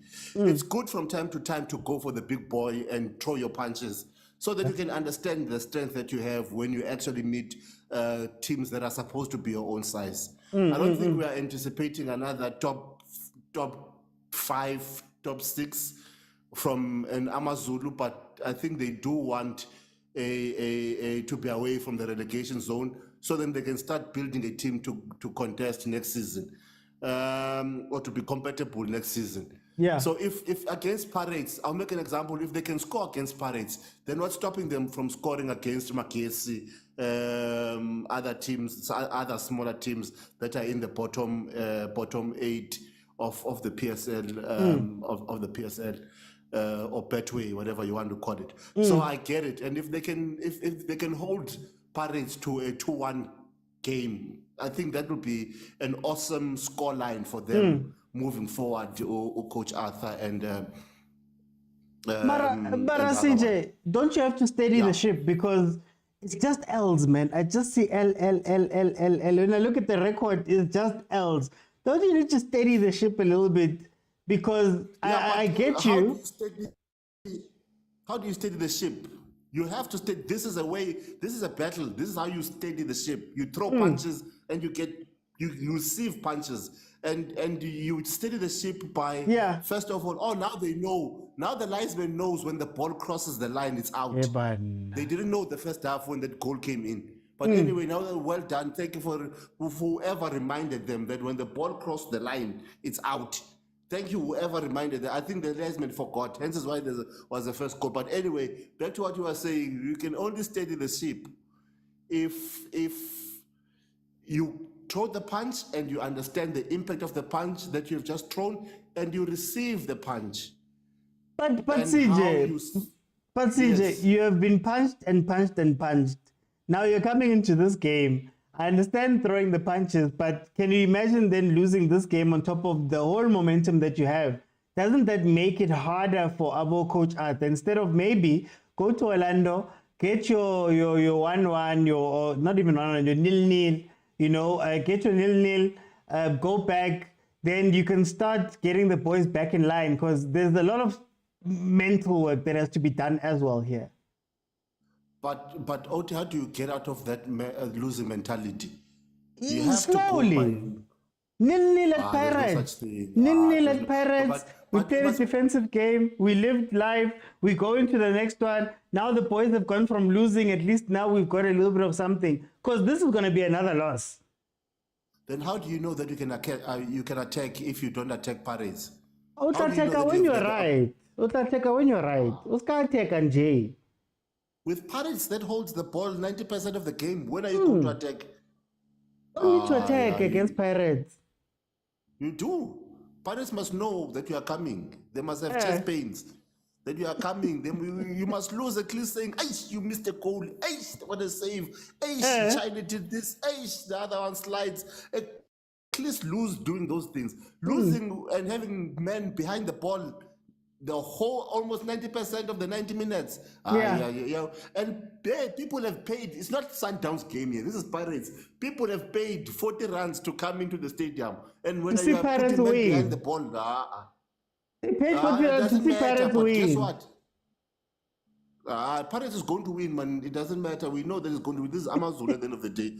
But there are people here that are here. They are here. But we can see, man, Mr. Oti, that Amazulu have a long way to go. Yeah. Yeah, so at least, I mean, we've been complaining here that these teams, when they are playing against Sundowns and big teams, they sit behind the ball. Now we see a team that is not doing though, but they are losing. And when, again, we are still complaining. All right, guys, let's give them a bit of a round. Okay. For time. Nkosi yami. Don't go, Sinji, don't go. No, I just wanted to say, casual Sundowns. Man, why did you heartbreak our brother like this? It's either casual Sundowns or some Sundowns lead, Why, man? Why did you do Sinji like this? Sinji, my brother, forgive her. It's not us, it's him. It's her. Or him, thinks nowadays. Him or her. Or them. Please forgive him. Or them. Or them, forgive them, please. It's not us.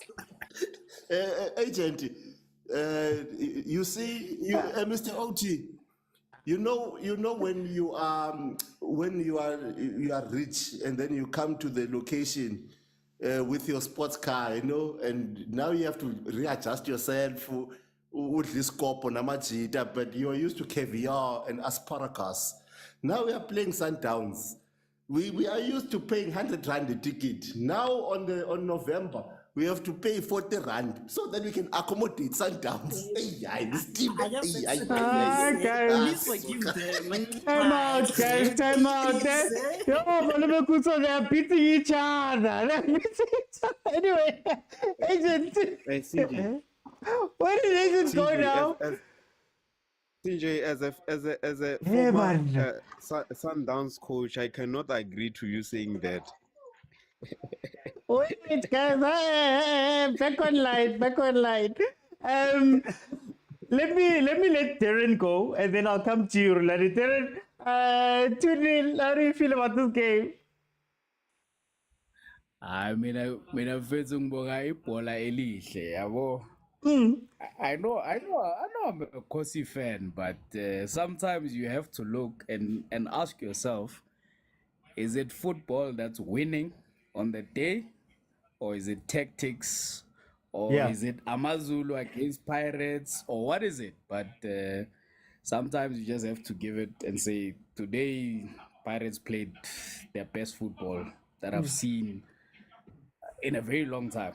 And I think, idiski TV, most of the people, we undermine what it's doing, but the product today with Lentwana le left man. Hey.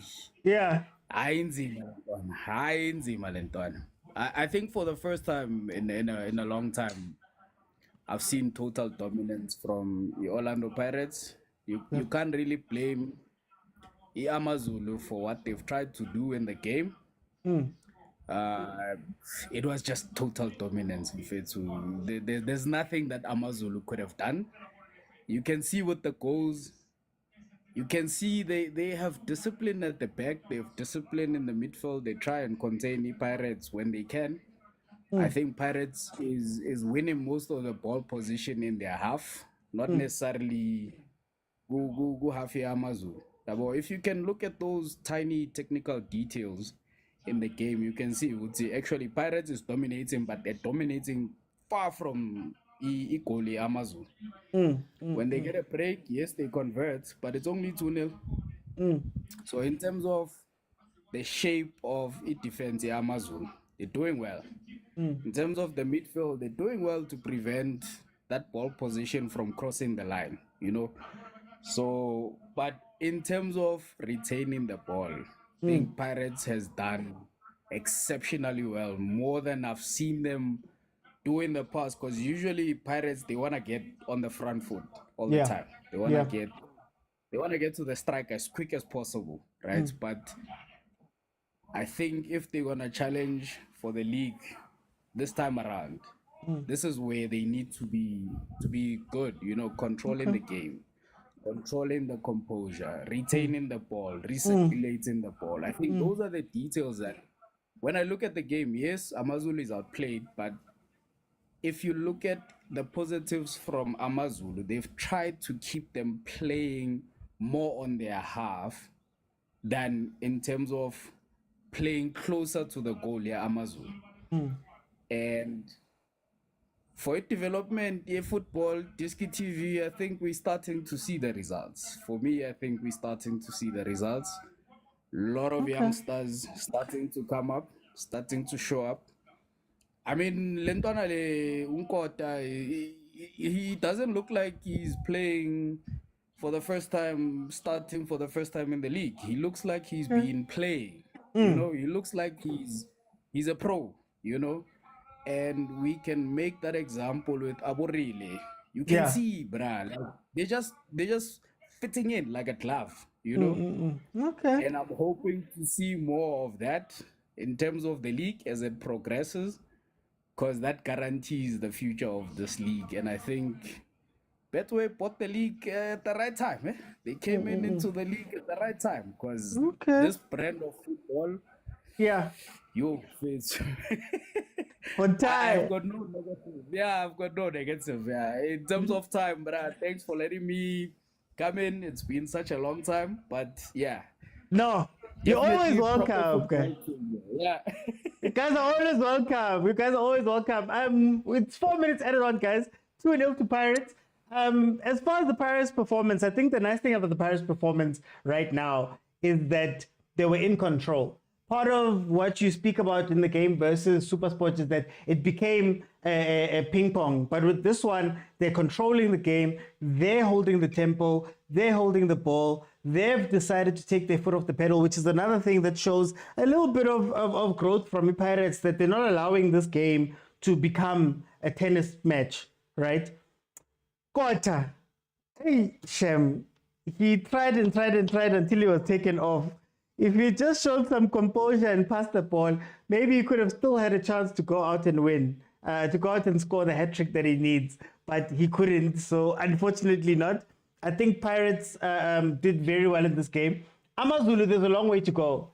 And the only point that I was making, honestly, is that, when everything is going wrong, like it is right now, when everything is going wrong and you don't know what to do, and you've just fired your coach and you've had a bunch of losses, sometimes you just need to steady the ship. And steady the ship means go out there and have a boring draw versus Pirates. Make the game boring just so that you can get your feet, at least 1 foot back up, and then maybe see how you go from there. I think trying to bring in a style of play and all of that stuff, after just 2 weeks, After just two weeks, they've been in charge for 2 weeks or 3 weeks. It's too much, too soon. And I think some of these players, it's not even that they're bad or whatever, but after going through such a streak of losses, first thing you have to do is steady. And a draw at Pirates would have been incredible, but yeah. And then when you look at Gilberto, I see guys talking about Gilberto. I hate Gilberto, guys. Maybe you'll catch on.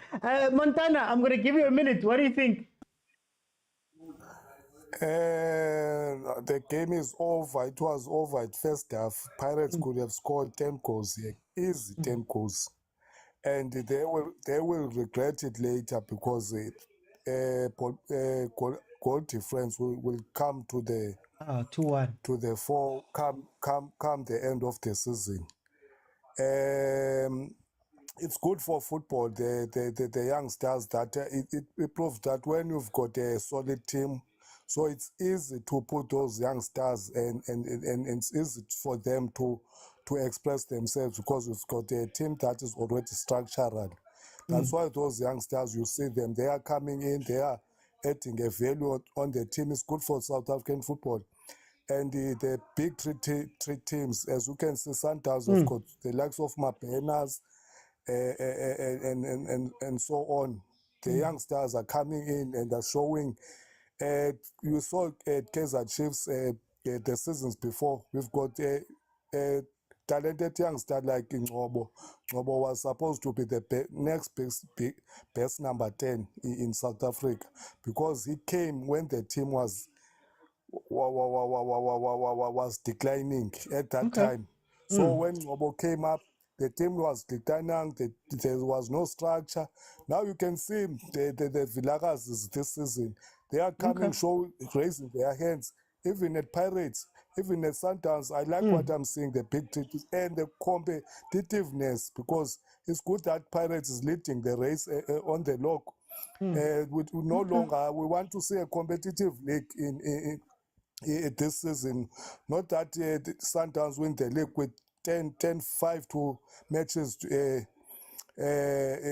before the league closes. Now we can see the competitive. It's nice to see Mr. OT.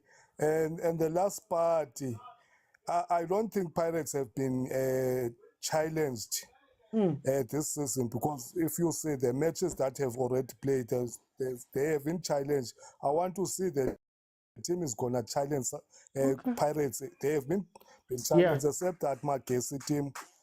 And you saw when they are pressed, they panicked. At that match, they were pressed and they panicked. So I haven't seen the Pirates that have been, the players are playing freely. Those games that have played so far, I'm still not sure if they gonna, when they play against Chiefs, Pirates, or Sundowns, and even not this Amazulu. For time's sake, I'm going to jump in there, Montana. Hey guys, okay, I'm going to let in the last 3 people, but please, you've got a minute, you've got a bit, you've got to discuss this game properly when we come back on Monday, along with the other games. Strictly a minute, but Mr. OT, I want to put it on record. I was not officiating the game. I was passing when people decided to consult with me. I was not officiating the game. Velile must take me serious. It must not say I'm officiating while watching Orlando Pirates. Mr. OT, big team keeps on rolling. Yeah. But I still say it's unfair on Coach Kanu and Coach Zwane. Yeah. To be appointed at this time. Yeah. And as you can see, they fought against Stellis. And they fought against Pirates as well. However, 0 points does not make for good reading. 2 games, 0 points. Yeah. And actually, it's no points in a cup loss. They were appointed at the wrong time. It's a setup, this one. They've got Sundowns coming up. They will perform the very same way, but they will lose. Mapagania, please be calm with Motaung CAF. The boy has a case. I am telling you, Mr. Hey, you jinxed him. Hey, you jinxed him. Yo, you jinxed him so badly. I come jinx. Mr. OT, There's a game I want everyone to watch. MTC, Mamelodi Sundowns versus Orlando Pirates. MTC. The boy cried after scoring a goal last minute for the Pirates. Yeah. Having missed Boma 20 chances. Even Coach Khanye was like, he was crying to say hi, boy. But guys, let's support the boy. He's a star. Yeah, and I also Corella Boma 1 or 2 in the game, but he also missed Boma 5. Okay. No, Malume Kutsa, thank you so much, guys. A minute, please. What? You've got a minute. Welcome. What did you think of the game? Oh, very good game, man. Quality team from Pirates. Why you guys are taking Kota? It's same as Mahopa. You give him 100 chances, he will score 1 goal. He's still a young boy, man. Just time to grow, and he can work on those chances. Yeah, but also him. He could have scored a hat trick here today. That midfield, I don't know what happened in the last 15 minutes. Maybe they were too relaxed. Rasibocha. And good to see that Ndlondo is getting minutes as well, man. Very good performance from Magesi FC here. But Ofori, the difference between Amazulu and losing by a very big margin. But Zwane and the other coach, they came in at the wrong time, man.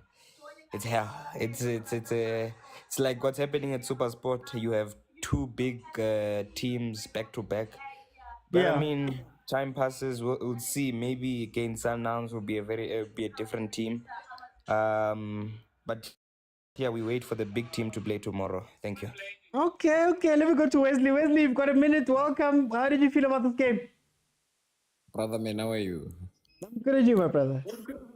I'm Fate. Fate, I'm not going to speak about Ngota. Ngota has spoken for himself, you know.